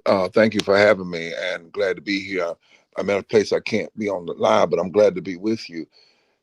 We must nationalize state movements. I don't know how many times I can say that. We need to be rallying the people in our states, and it doesn't even have to be partisan. It can be principled, and mobilize in a way around what we stand for. What is it that you stand for, and that you will stand for it, regardless of what we've talked enough. We have to do the critique, but resistance only gets you so far. The Bible says you have to write the vision for people to run, and you have to write it for people to mobilize. And we have to get people to grab their passion and say, I'm fighting now, not just who I'm against, but what I'm for. And Roland, the reality is, I can talk all day. It's one of the reasons I'm going home. I've been out in the nation, but going home to nationalize this. In North Carolina in 2025, Trump won by 180,000 votes, 1,830 votes per county. Over 300,000 Black folk that were registered and had voted infrequently didn't vote. Over 1.7 million poor and low-wage people who had voted were registered but voted infrequently and didn't vote. And you look at these numbers in Georgia, Trump wins by a little over 100,000 votes, but over 300,000, 400,000 African Americans didn't vote. Over 2 million poor and low-wage people who had infrequently voted and tended to vote progressive did not vote. And people are saying, what you ask them why, and they say, nobody talked to us. Nobody spoke to our passion. I don't totally agree with that, but my point is, there comes a time when you can't just say what Goliath is doing. You have to decide it's time to take the mic from Goliath and say what you stand for and what rocks you stand on, if you will, Roland. And that's why we're going from, the last straw was for them to get this is how it went down. Trump called our state, MAGA, and told them, take this district, first Congressional District, predominantly Black. And they said, okay, and went down and redistricted it. But the numbers they use, Roland, they are based on 49% turnout or less. And in that same district, Trump won by 11,000 votes, but the hundreds of thousands of folks didn't vote at all in that district. And we're saying to folks that you can't keep just resisting and talking about what is it we are fighting for. 3 days we marched from Wilson to Raleigh, and then a massive. And lastly, you know this, it's not just a rally. People are going to get that day on live Mhm. stream. There were 7 things to do what you and I call micro organizing. Back That's in the, right. yeah. Well, here's a perfect example. I'm showing right now. This was when we were in Austin, Right. and this is a drone shot we had, and it was a multi-day march to the state capitol, and you were there. Beto O'Rourke was out there. Reverend Jesse Jackson Sr. was out there, and the thing that that so this was July 2021. So here we sit, January 2026. We saw what Texas did, stealing 5 seats. We saw how they passed all of these voting laws. And I remember there were people who were then saying, "All right, man, y'all sitting here, you're doing this march." But as we said, we talk about micro to macro. The problem with so many of these other folk out here, they want to have one big old rally, get lots of attention, and then you go, okay, well, what the hell you do? What's next? And all I've heard in the past year, Bishop, and you and I talk about this all the time. I've heard more people say, "Hey, man, who's doing something? We're waiting. We're ready to go. We're ready to do this thing." And the problem is too many organizations, too many churches, too many black churches, too many civil rights groups. Others they've been non-existent. Chatting with, doing email fundraisers, and the people are saying, "Where's the plan of action to fight back?" That's right. Where's the plan of action, and what is it that we're fighting for, and how are we mobilizing so that there's a movement, not just a moment? When we went to Texas, as you remember, about 100 folks started with us, but thousands showed up. Now, we encourage people, you and I, to keep doing it, right? To keep going, build it out. Folks said we've never seen this many people come to the State House at one time. We said, if you keep moving and keep mobilizing. Now let's go from that to the fact that you've got 3 million poor and low-wage folk infrequent voters. Go after them, but you got to go after them with talking to them and real policies. The problem is, Roland, too often we're leaving folk out. And I'm saying to politicians, you can't just run this year on who you're against. What are you for? What's going to happen if you get to be the governor or the senator or whatever? What's going to happen in the first 50 days? What are you going to make happen? And all of us, the organizations, if you've been waiting to do something, I mean, when the big, bad, deadly, ugly, destructive bill, Roland, you were there. Some of us, white and black and other, went to D.C. and made a call. Come now. Come to the rotunda now. They arrested us. I know folks saw it because millions of people saw it online. But do you know some folk were doing something else? I don't know what they were doing. And then after it was over, they said, we didn't know.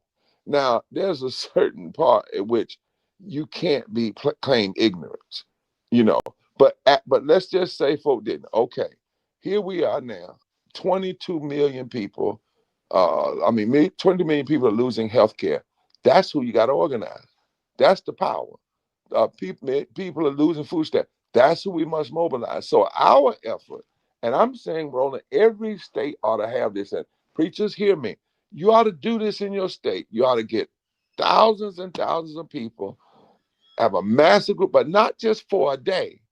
And then you ought to lay out your plan for micro mobilizing and organizing and civic engagement and voter push in each county. And Roland, you know why we're doing February 11th, 12th, and 13th? It's not just because it's Valentine's Day. It's the first week of early voting, same-day registration. So we're going to be So out that's called having a reason, having a rationale in terms of what you're doing, and not just gathering, because you meet and you're pushing people towards something, to do something, because that's when early voting starts in Texas for the March 6th primary. That's it. And I would love it. We're trying to model. It would be an amazing, if there are any folk from Texas right now and preachers down there, you all could do this. Go join us. Do one the same weekend. You can do it and you could do this in 3 weeks. Bayard Rustin didn't have 6 weeks. maybe 8 weeks at the most, to pull off the March on Washington. You can't, what if Texas decided after all of this craziness that you were going to mobilize, and let's say you didn't march 3 days, but you did one somewhere and massively come on February, but your reason is to gin up the energy and the power of people turning out for early voting. In Texas, do you all have same-day registration, Roland? I don't know if We Texas do not does. have, not in Texas. Right. That's right. But see, we do. So what we're saying to folks, while we're marching, the church we're marching from, by the way, is on Martin Luther King Boulevard, St. James Christian Church. My wife's the pastor. The church we're going to end up at is Pullen Memorial Church, which has been a progressive white congregation on the 13th. But what we're saying to folks is the 12th, the 13th, the 14th are all same-day registration early voting. So while we're walking, you march to the polls, and you don't even have to be registered. All you have to do is go and register and vote. And then after that rally, when we really ginned up and taken over the news media and got people's consciousness awakened and gotten people saying, I know what I'm loving, I know what I'm fighting for, they will have another 3 to 4 weeks to push it out. And we're going to break through so that the pundits are going to have to say, wait a minute, we normally don't get this kind of turnout in midterm elections.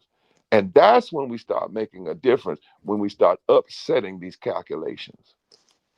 To your point, I'm playing right now a video when we were with y'all in June. And it was very interesting. It's very interesting. Again, the whole point there. And this is the thing that still, to your point, would drive me crazy. Y'all invited so many other people. This was in June. The whole point was to build upon that, and y'all keep doing the work. And you can do all you can do is all you can do. But you got so many other folk who've been sitting on the sidelines and just sort of, and I guess they're gonna wake up come September and October. And what I have been saying to people repeatedly is, y'all, this ain't how this thing works. You now have to begin to reach people a lot earlier. This is now January. You have to be now planting the seed in January. And you got to till the soil. You got to water that thing in February and March. And they may not vote in the primary, but then you got April and May and June and July and August and September and October. If you do that, you've now spent 7-8 months, what I call educate, enlighten, inform, and engage. And when you do that, the 3 E's in the I, you do that, now all of a sudden you built the resonance, and now people know you've connected the dots. You've talked about healthcare, you talked about SNAP benefits, you talked about job creation, you talked about a living wage, and now you can challenge the candidates. Because look, we want to hold these town halls for the folk who run. Roy Cooper, that's right. We want to have a town hall with him on the Black Star Network in North Carolina, Ossoff in Georgia, Crockett in Texas, the rest of these people. But that's what has to happen. And Roland, and if you do that, you as you said, you actually push to the politicians to have courage and to say what they're for, not just what they're against. And so the other part of what we're doing, we've been in the 1st Congressional District since they did what they did. We filed a suit challenging it as racism, but we also are not in those districts having town halls, all those counties down east. And folks said, well, you need to wait till after Christmas. We said, why? Why did you all wait till after a holiday? We went in Christmas. We're going to do, as a part of this gathering, a 7-stop tour across North Carolina leading up to this, ginning people up, educating people, making sure they know what's going on, doing nonpartisan voter guides that tell on people. We don't tell you who to vote for, but we can tell on them. And then you have to look at it and say, well, I love this, but I don't like this. But you got to do this work early and hard. If we mess around and say, what we're going to do is have a remember March on Washington, wait all the way till August. Now that's after the summer. Then try to gin that out in September and October. I'm not saying some of that won't help, but it's why. And why take it all the way to DC when you can do it in these states Right. and massively in the states. I don't know why we can't get this. DC changed from Birmingham up, from Alabama up, Right. Jackson up, from Montgomery up, from Selma up, not from DC down. And that was where the effort. I was looking the other day, Roland, and I challenged for, and last thing I'll say, I went back and read the speech that you and I often read, which is the speech Dr. King gave at the State House at the end of the Selma to Montgomery March, when they actually told him that he was going to get shot. They told him, don't do that speech, but he did it anyway. And he did it long. I mean, it was longer than the march. Enormously Never Again, which we call I Have a Dream. It was like 45 minutes. But in that speech, he makes the point and says, the work that has been done across this nation grew out of the work done in three places: Birmingham, Selma, and Montgomery. And I thought about that, Roland. Yes, the movement's known all across the world, but Doc's primary focus was Alabama and Georgia. Now he did. You see what I'm saying? He made sure that he did hard work. We often talk about Doc as a speaker, and we try to isolate him as an individual. But no, go back. Birmingham, Montgomery, Selma, right? Without those three things he says in those speeches, they would not have built the models and the basis. And what other folk did was they picked up what they saw. So I'm saying to folk, you don't have to wait. Right now, take this model in North Carolina. What if a 50 or 100 pastors decide to do this in Texas and then in Georgia? Do your state and look at these numbers. If you gin up 10% of just black folk who didn't engage in the last election, and then gin up 10% of poor and low wage people that didn't engage around an election, you can flip almost any state, even these southern states, in particular in the large elections. Questions for my panel. Michael, you first. All right, Reverend William Barber, I think this is fantastic. And my question to you is, for some of the people who are with you in this movement now, they say, yes, brother, we get it, we're with you, but they didn't vote in November 2024 election. What are some of the driving issues that cause them to realize, okay, we have to be engaged now? What are some of the driving issues or the reasons that cause them to say, okay, we get it now? Well, let me say a couple of things. I'm glad you raised that question, because I just got out of a 3-hour session yesterday. You know, I'm like Roland, I'm a fact person, I'm a numbers person. So me too. We touched 11 million poor and low wage voters 3 times during the last election, a nonpartisan way, but in a very powerful way. We just had our statisticians and our meet with us, our team, to go over those numbers last week and then yesterday. And we found out that in the places where we were, and we know that they clicked on our text, or they played, because we sent people a video, a nonpartisan report card, and a text message, that there was no less than an 8% uptick among those folk who were infrequent voters.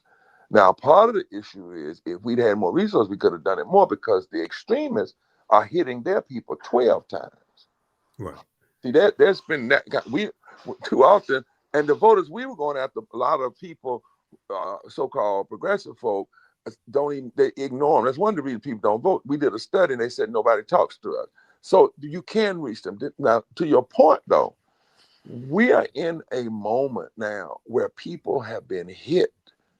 Like, you remember that commercial when it says, "Thanks, I needed that." Remember you put on that? Great. Well, when these folk lost their health care and losing their SNAP, they're seeing more money put in ICE than put in public education. I mean, you start looking at this, there is a level of pain now that has people wide awake. Our job now is to connect that pain to their power and show them you don't have to be suffering like this. Doc, here's the statistic that is going to make somebody roll on your show cuss. and it's okay. The current Congress that we have in office right now is there because of a 7,000 vote margin in a time when 90 million people didn't vote. We have to start getting folk to understand that so they can own their power. Yep. They can own their power. And every time I say that, when I go places and say that, and then I start telling people, did you realize in your state such and such and such that folk will say, well, damn. And that's what I want them to say. I want them to understand all this nonsense about it doesn't make a difference. It's just nonsense. It's robots lying to you on social media. It's not real people who know the deal. And now in the midst of this, we've got to help folk understand if you love living wages, because right now you got a group of folk, they are thinking about nothing but firing you. If you love health care for everybody, not just access, but actual health care for everybody. If you love a society where we don't have to keep suffering ice raids and we can welcome immigrants. If you love expanded and protected voting rights, if you love a society where the military is checked and not unchecked, and our cities aren't militarized, then you've got to turn that love and that passion into power, and you have it, and it's real and it's possible. That's what I think, my brother, it can help folk who were sitting on the sidelines no longer sit there. And lastly, what's so powerful about this is you don't even have to get 100% of the folk that sat out. In most of these places, if you do the hard numbers, and that's why I'm hoping their preacher groups meeting, I hope they got some statisticians in these meetings and not just saying cute things about Trump. The power is sometimes in as little as an 8% or 10% turnout of the folk that didn't turn out. Absolutely. Matt.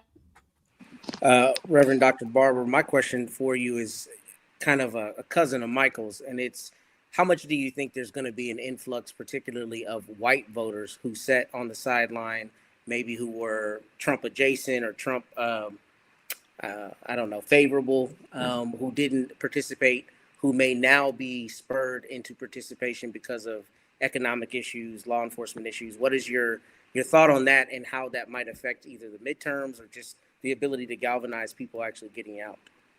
Well, remember Dr. King said the greatest fear of the greedy oligarchy in this country is for the masses of poor black people and poor low-wage white people and others to join together and form a voting bloc that can fundamentally shift the economic architecture. He knew that in 65, which is why Dr. King began to mobilize black and white and brown and native and others.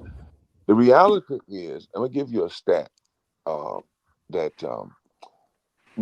there's a study that came out that said 19 million Biden voters didn't vote. That voted for Biden didn't vote for Trump, didn't vote for Kamala, but voted for Trump. Didn't vote.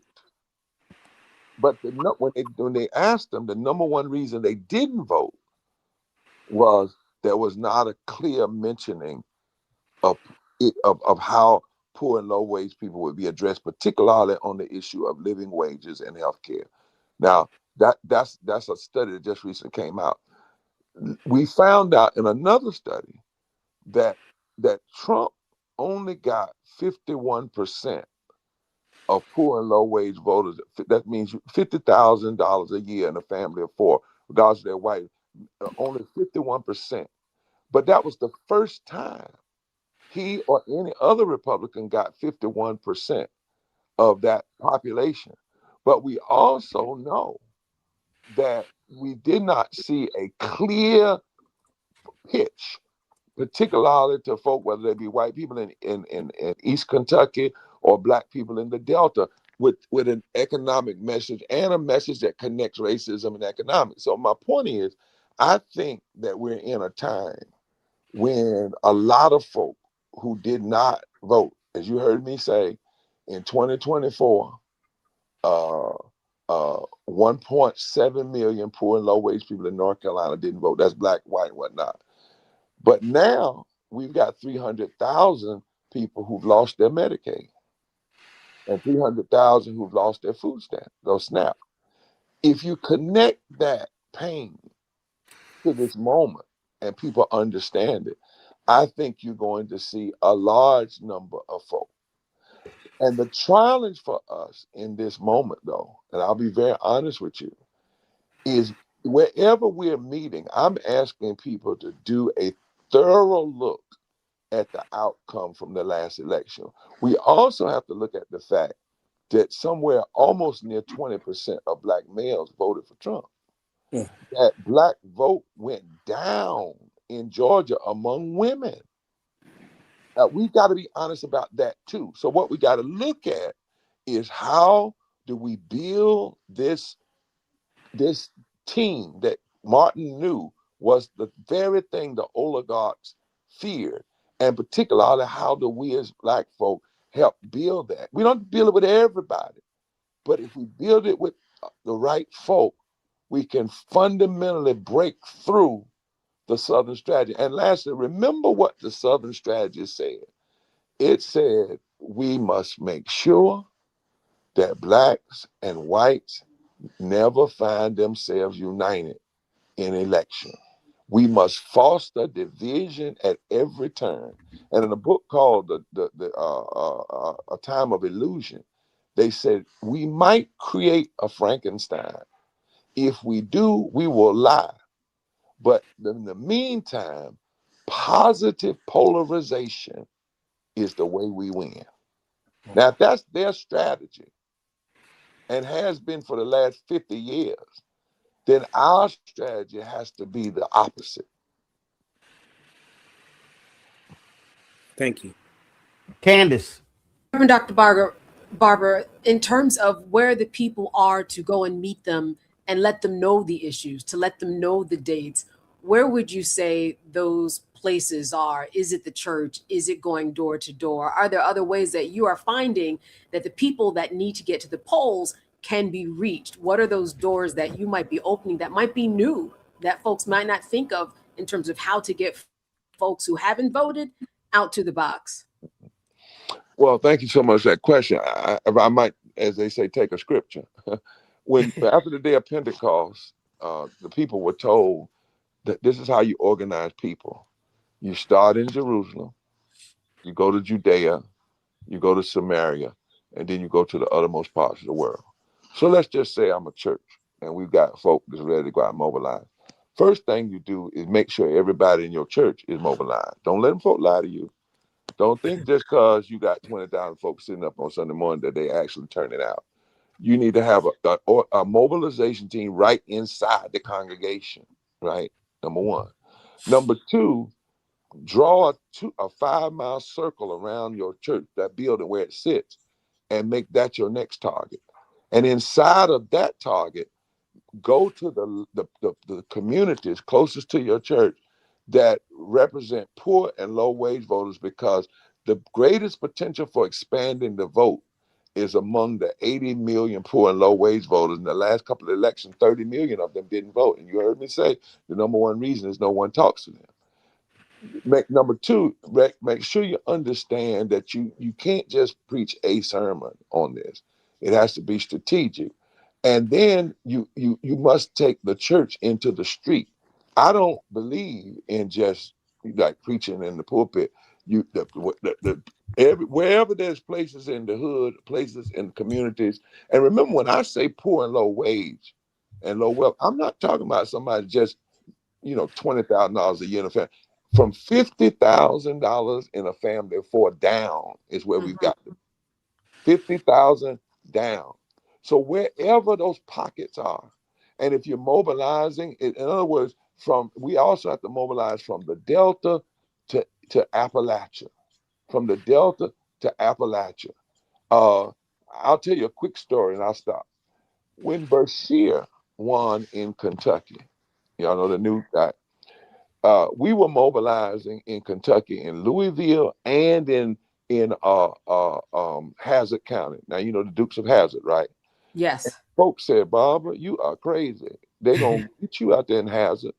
But what folk didn't know is that in Hazard County and Harlan County, those are the counties from which Justice Harlan came, who was the only Supreme Court justice to vote against Plessy versus Ferguson.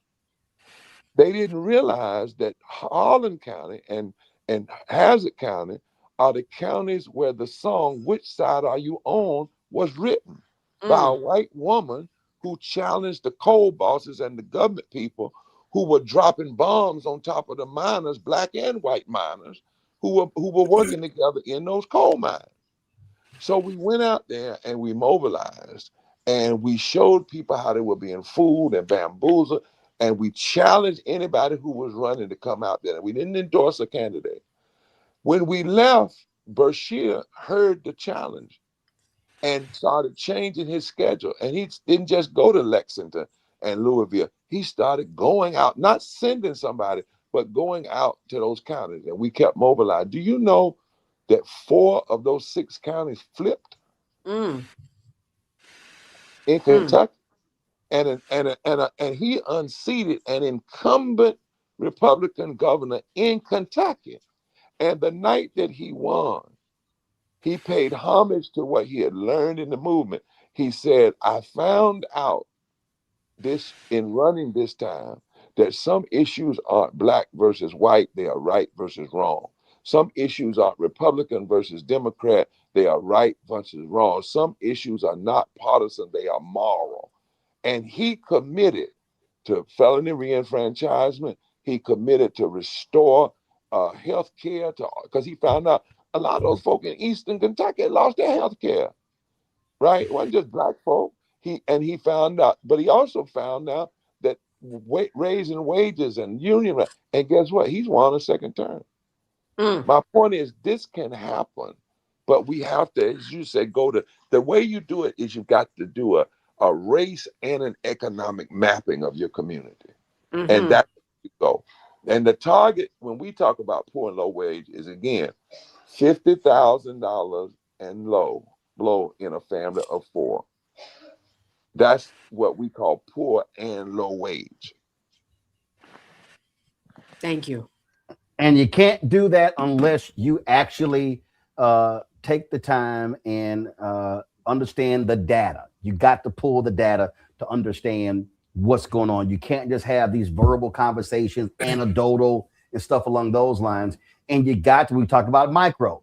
You got to sit here and you got to say, all right, leaving this rally, collect the data on who's here. Now we're going to need folk to target not just county, city, neighborhood, blocks, streets, houses. It can't just be preachers. It can't just be preachers standing in the pulpit saying, I need y'all to go out and vote. No, the preachers need to be saying there's a 0.05, a 0.10, a 0.25 mile radius around the church, and we gonna knock on doors in our radius. That's how this thing is gonna happen. Because to your point, Trump is there because of 7,000 votes. They can lose if you mobilize 7, 10, 20, 30, 40,000 people, and that's just done one by one. That's micro to macro. You can't do macro to micro. No. And I want y'all to hear what Ramona and I are saying. The current Congress that is turning loose this president, most of what he's done, he could not have done it without the Congress, right? He could not have passed a big, deadly, ugly, destructive bill. He would not be able to do the tariffs. He would not have been able to have unchecked militarism. Mike Johnson is the speaker because of 7,000 votes in a time when 90 million people didn't vote. And what we should have is our best people. Cornell is one of them. I talk to Cornell all the time. Cecilia Lake is another who focus on these. And you can get it, as Rose said, all the way down to the block. And you target infrequent vote. In other words, these are people who vote, but for some reason they're infrequent. And if you target poor and low wage infrequent voters, up until last year, the majority of poor and low wage folk, when they voted, tend to vote progressive. Now, when you start getting over that 50,000, and you talk about those are the quote unquote whites, if you will, that tend to vote so extreme. Is those a little bit? But the reality is, and we blame poor folk for a lot of stuff. The reality is, most poor folk have stayed home, right? They don't vote because they say nobody talks to us, nobody comes to see us, nobody targets their ads to us. Think about it. When's the last time you've heard a presidential debate where the issue of poverty even got 5 minutes of discussion? Think about it, except on Roland show, right? So the point is, the data tells us that those folk there's 83 million of them. 57 million voted in the last election. Some 30 million didn't. When we did our targeting, we said to our data folk, we want to reach 15 million, half of the infrequent, poor, and low-wage voters. And I'm gonna tell you, Roland, that what we found out yesterday, and the guy who talked to us and helped us go through the numbers, he said, Barber, the only reason that you all didn't have a more impact was resources, because you couldn't touch them as much. And he said, and the guy said, it's a shame that folks spent billions of dollars on these consultants and everybody else, and nobody, when they heard what the program you're doing, and this is nonpartisan, didn't at least say, we'll put enough money here so you can reach these folk 10 times. He said that the methodology is right. It's the funding. And we got to understand, everybody's not interested in all the people participating because it would shift the power. But if we say to folks, of all our talk, 7,000 votes in the Congress and who people voted for made the difference between whether or not you have who you have leading the Congress. That ought to be both frightening, but it also ought to be encouraging, because it tells us that winning now is whether or not we're going to intensify and embolden our voting power agitation. That's it. Folks, February 11th through the 14th, taking place in North Carolina, blackstarnetwork.com. Put the graphic up, please. Blackstarnetwork.com will be on the ground in support of this with Bishop William Barber, repairs of the Breach Poor People's Campaign. And so again, if y'all can pull the graphic up, that'd be great. Again, this is taking place on February 11th through the 14th. We'll be running that promo video. We're going to have more details about this. But again, folks, what Bishop said, this is not just about North Carolina. You should be mobilizing, organizing in your state as well. Bishop, always a pleasure. Appreciate it. Take care. God bless. Forward together. Thanks a bunch. Going to a quick break. We come back. Headlines, Black Star Network headlines with Brittany Noble.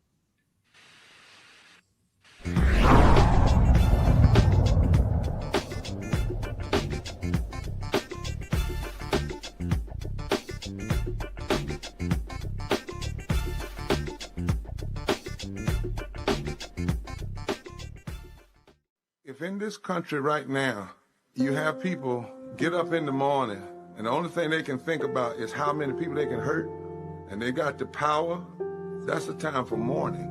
For better or worse, what makes America special, it's that legal system that's supposed to protect minorities from the tyranny of the majority. We are at a point of a moral emergency.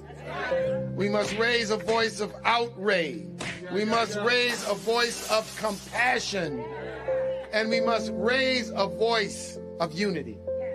We are not in a crisis of party versus party. We are in a crisis of civilization, a human rights crisis, and a crisis of democracy itself.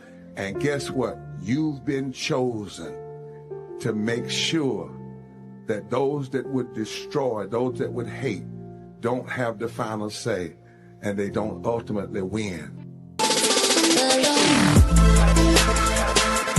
Hey y'all, welcome to The Other Side of Change, only on the Black Star Network and hosted by myself, Bria Baker, and my good sis, Jamira Burley.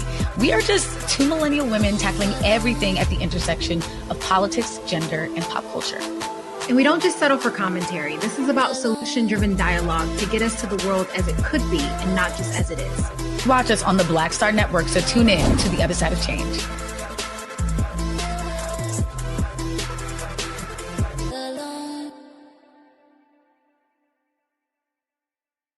Melanie Campbell, National Coalition on Black Civic Participation and Black Women's Roundtable. And we are watching Roland Martin Unfiltered all day, every day, 24/7. Spread the word.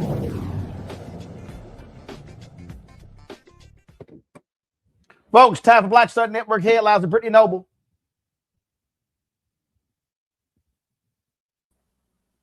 Muted. Brittany, you're muted. I apologize. I'm ready for headlines now. There we go. Federal prosecutors have initiated a new criminal investigation into New York Attorney General Letitia James. This comes after a grand jury previously declined to indict her twice on unrelated criminal charges. The new probe represents the latest effort by the Department of Justice to target one of President Trump's political adversaries. James pursued a civil fraud case against Trump after he left office. The focus of the current investigation is on financial transactions between James and her longtime hairdresser. A grand jury has charged James with defrauding a financial institution to secure a better interest rate on a property she purchased in Virginia. A federal judge has ruled that a federal prosecutor is unlawfully serving in upstate New York. Judge Lorna Schofield stated that the Department of Justice attempted to use shortcuts to keep acting U.S. Attorney John Sercone in office despite a 120-day limit for U.S. attorneys whose nominations have not been confirmed by the Senate. This ruling marks the fifth time the judge has determined that a top prosecutor appointed by Attorney General Pam Bondi was served unlawfully. Schofield issued the decision as part of a case brought by New York Attorney General Letitia James' office, which sought to challenge grand jury subpoenas that Sercone had served. Well, the Department of Justice's civil rights chief is scrolling through social media for anti-DEI targets.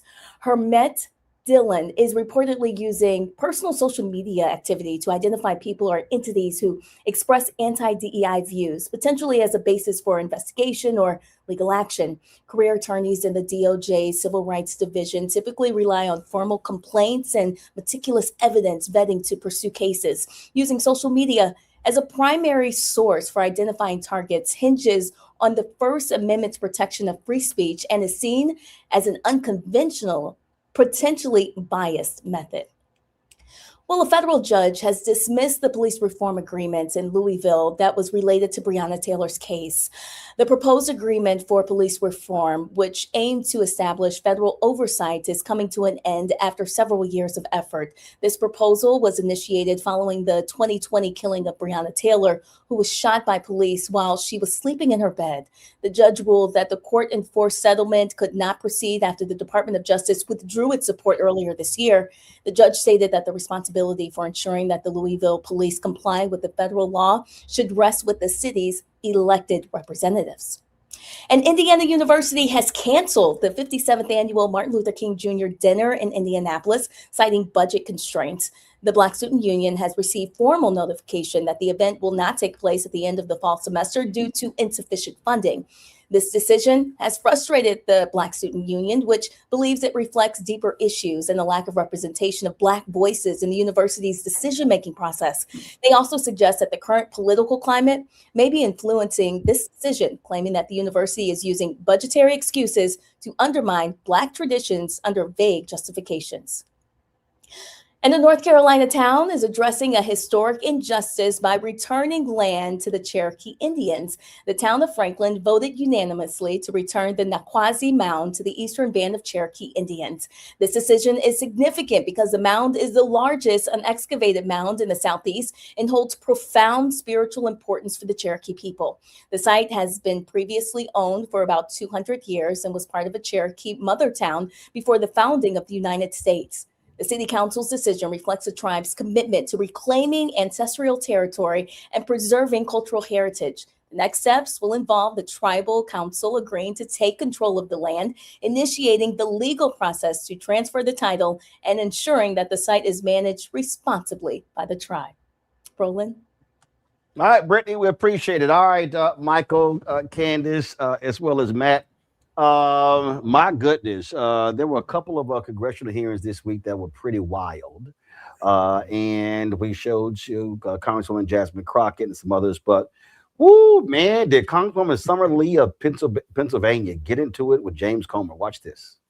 So many people on this committee have already articulated, nobody here believes that rooting out fraud and waste and abuse is not a top priority of this committee, of our caucus, of their conference. It is. If you're on this committee, it is the top charge that we all undertake incredibly seriously. But I think, like so many things with the modern Republican Party, it's like you're skulking right around the edge of things, but too often, your bigotry, the Republican Party's own bigotry, is imprisoning them and keeping them from ever actually doing something that helps, not harms, the American people. And this is another one of those instances, right? When it's a person of color, if it's 2 or 3, it's a pattern, and the entire community must be indicted. But if it's 100 Republicans, it's just not bad. Neither here nor there, because it's important. That's why we have routinely held hearings where we actually go over with the Government Accountability Office their high-risk list. We take it seriously. But the tone of this hearing seems to be a hypocritical witch hunt. It's hard to take it as anything but that, rather than an actual oversight effort. Our federal government currently has the tools to catch and prevent waste, fraud, and abuse. It's how the alleged fraud in Minnesota was caught by the Biden administration in the first place. Mr. Blue, as a former federal prosecutor, you're familiar with some of the tools that we have, correct? Yes. Just briefly, could you please verify the following tools for me? Yes or no? Does the Government Accountability Office work to reduce waste, fraud, and abuse? Yes. Do inspectors generals work towards these goals? Absolutely. What about the Council of the Inspectors General on Integrity and Efficiency? Yes. Are whistleblowers important to rooting out waste, fraud, and abuse? Absolutely. Has the Trump administration helped or hurt these tools? Certainly hurt it by disbanding the Council for Inspectors General and then ultimately firing 19 IGs. Thank you. That's right. Again and again, Trump has attacked the oversight mechanisms within the federal government. He illegally fired 17 inspectors general and other key personnel. He goes after whistleblowers and he tries to roll back their protections. He routinely ignores the rampant corruption within his own administration. Republicans have turned a blind eye to all of this. They have held no hearings on these actions. And this hearing today isn't even about fraud generally within the federal benefits system, which we would welcome. Republicans have cherry-picked a blue state and an immigrant population, vulnerable, to demonize. To be clear, Minnesota is not the only state with a fraud problem. To truly tackle waste, fraud, and abuse, we need to approach the issue with a scalpel, not a mallet. Discovering that people are committing fraud in the federal program does not mean we should smash the whole thing and end it. It means its oversight mechanisms need to be improved. That's why it's so disappointing to see that the Minnesota House Fraud Prevention Committee that our witness, the Honorable Kristen Robbins, chairs, has issued no reports on these uncovered schemes. It hasn't advanced any legislation to address the issue or even shared whistleblower reports with their Democratic colleagues. They've just held a bunch of hearings and generated headlines, something our committee is all too familiar with. This hearing is not an effort by Republicans to improve social service programs. It's an excuse to end them and to punish Democratic-led states. This has always been the plan. It's why Republicans' so-called big, beautiful bill is estimated to cut more than $1 trillion from Medicaid and CHIP benefits and cut SNAP for 40 million people, the very children or folks with disabilities who were mentioned in the opening statements. Trump has also already taken advantage of the situation in Minnesota. After a YouTuber harassed and posted unsubstantiated claims of fraud against child care centers, HHS froze child care funding to Minnesota, which would affect more than 23,000 children. Just yesterday, Trump also froze approximately $10 billion in funding for programs supporting child care, social services, grants, and cash assistance in not only Minnesota, but in other Democratic-led states of California, Colorado, New York, and Illinois. No matter what party we're elected to, we represent the people of our district, Democrat or Republican. We represent as the federal government all people of all states, irrespective of how they voted. That's the charge that I took, and I would like and hope that you all would do the same. When so many of these social service programs are being gutted and defunded, fraud becomes even more harmful, as that means even less money is going to people who need it. People need these programs. This situation should be an opportunity to take a deep look at the programs and improve their oversight abilities, not an excuse to cut them entirely. If we care about the most vulnerable, if we care about the most marginalized, this is an opportunity to do so, and I welcome us to actually do that one day. Thanks, I yield back. Ms. Lee, the IGs are hired to identify fraud. They haven't identified fraud. The IGs have failed. But anyway. You all have failed. No, you all continue to fail. We've done nothing. You've had the gavel, Mr. Comer. We barely do hearings on anything that actually affects change. You have power here, and yet you don't do anything. Yes, he actually initiated this, sir, but thank you so much for your opinion. You have failed. I yield it back. Chair recognizes Mr. Perry from Pennsylvania for 5 minutes. Thank the chair. Oh, that's how you get that ass, Matt. Yeah, and that's how you show receipts. I mean, you know, look, this is the same kind of cognitive dissonance we always talk about on the show, but they're the first ones, Republicans primarily, to talk about, you know, rule of law, you know, the process, the whole deal. And then you gut the oversight for that. If you really wanted that, then you would beef up those processes, not remove them. And, you know, I'm glad that she called that out. I'm glad that she specifically said, you know, don't you already have weren't there mechanisms that were supposed to root out what you're claiming is this fraud and abuse and waste? And if you get rid of those, then you're talking out of both sides of your head. And we know that the administration has been doing that. We also know that DOJ, from my understanding, did not post the results that it was talking it was going to have. So that's all lip service. It's all rhetoric. And I think that rhetoric is not going to bode well for them when it comes to the midterm, because what people are actually seeing is inflated cost, and they are not seeing cheaper groceries as they were promised they would be seeing very shortly upon Mr. Trump's return. Michael? Yeah, Summer Lee exposed more of this nonsense coming from the Trump administration and coming from these feckless Republicans in a very unproductive 119th Congress. And this is an example. So you had Trump fired 17 inspector generals because criminals don't want oversight. That's what this is about. Criminals do not want oversight, and they want to remove those mechanisms that will be the guardrails that will investigate them.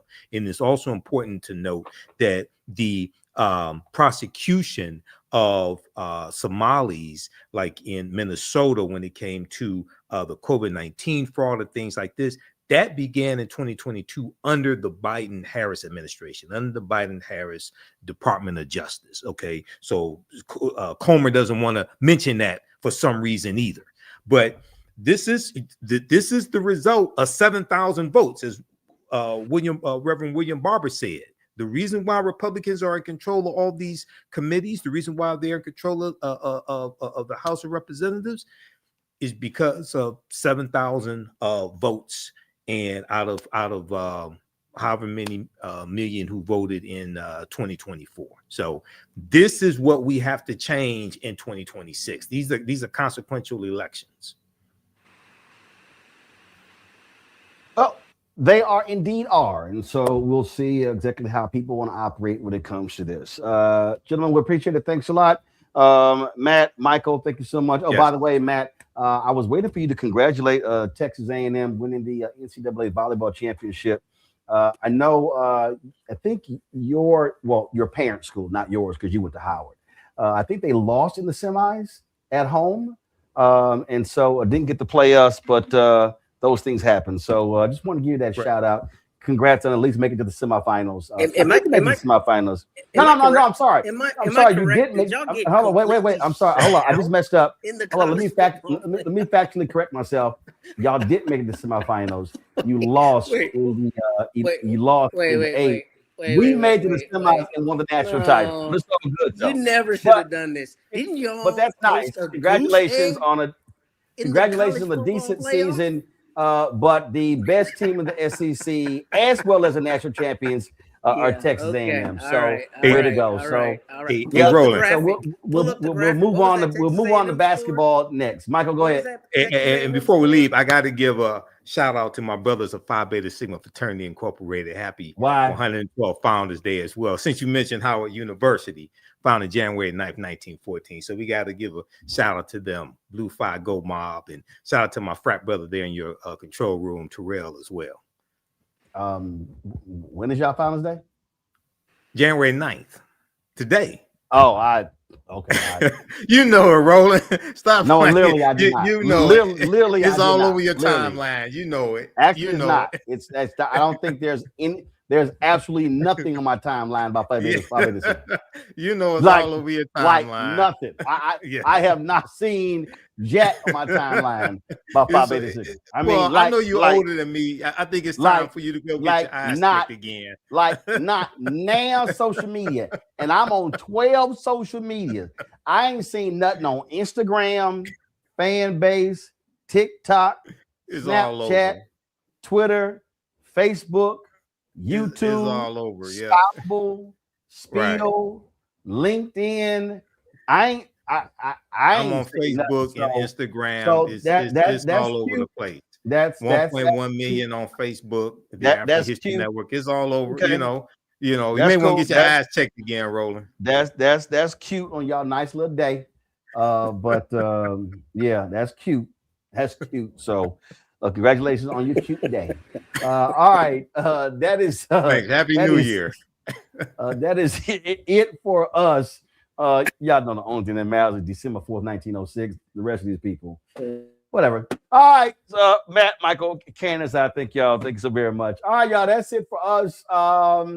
Hopefully I'll be back in the studio. We're doing a lot of great things, a lot of rewiring, change audio, video stuff, a lot of new things we're adding. And we're upgrading in a huge way. Those things are happening as we speak. And so we look forward to being back in the studio and showing you all the new things that we're doing. But if y'all want to support the work that we do, please do so. Listen, your contribution make it all possible for us to do the work that we do. And we stand with that. And so if you want to support us via Cash App, it's a Stripe QR code. You see it right here. The goal is to get 20,000 people on average contributing $50 each a year to support the work that we do. So that's for Cash App, also for credit cards. PayPal's R Martin Unfiltered, Venmo's RM Unfiltered, Zelle, Roland at RolandSMartin.com, Roland at RolandMartinUnfiltered.com. Make checks payable to Roland Martin Unfiltered, P.O. Box 57196, Washington, D.C. 2003 7-0196. You want to get download the Black Star Network app, Apple phone, Android phone, Apple TV, Android TV, Amazon Fire TV, Roku, and Samsung Smart TV. Also, if you want to get our Roland Martin Unfiltered Black Star Network swag, all you got to go to shopblackstarnetwork.com. Shopblackstarnetwork.com to get our swag. Again, t-shirts, hoodies, all that good stuff. Y'all were showing the wrong graphic. We should be showing the graphic with the swag. And so again, go to shopblackstarnetwork.com to support our Black-owned businesses. All those products you see on the website as well. All those are available at shopblackstarnetwork.com. And so please check them out as well. And folks, we're almost at the goal of raising $17 million for fan base. So simply go to, first of all, download the app, some great features, and download the app. But you can also, if you want to invest, get more information at startengine.com/fan base. Every Friday, we end the show showing all the people who donated. We've got nearly 37,000 donors since we launched this show September 4th, 2018. We appreciate every single donor. And so although we could easily just say we're only going to show the donors in the past year, no, we show all of the donors who've contributed to our show. And so we're going to close the show out with that, folks. I'll see y'all on Monday right here, Roland Martin Unfiltered on the Black Star Network. Holla!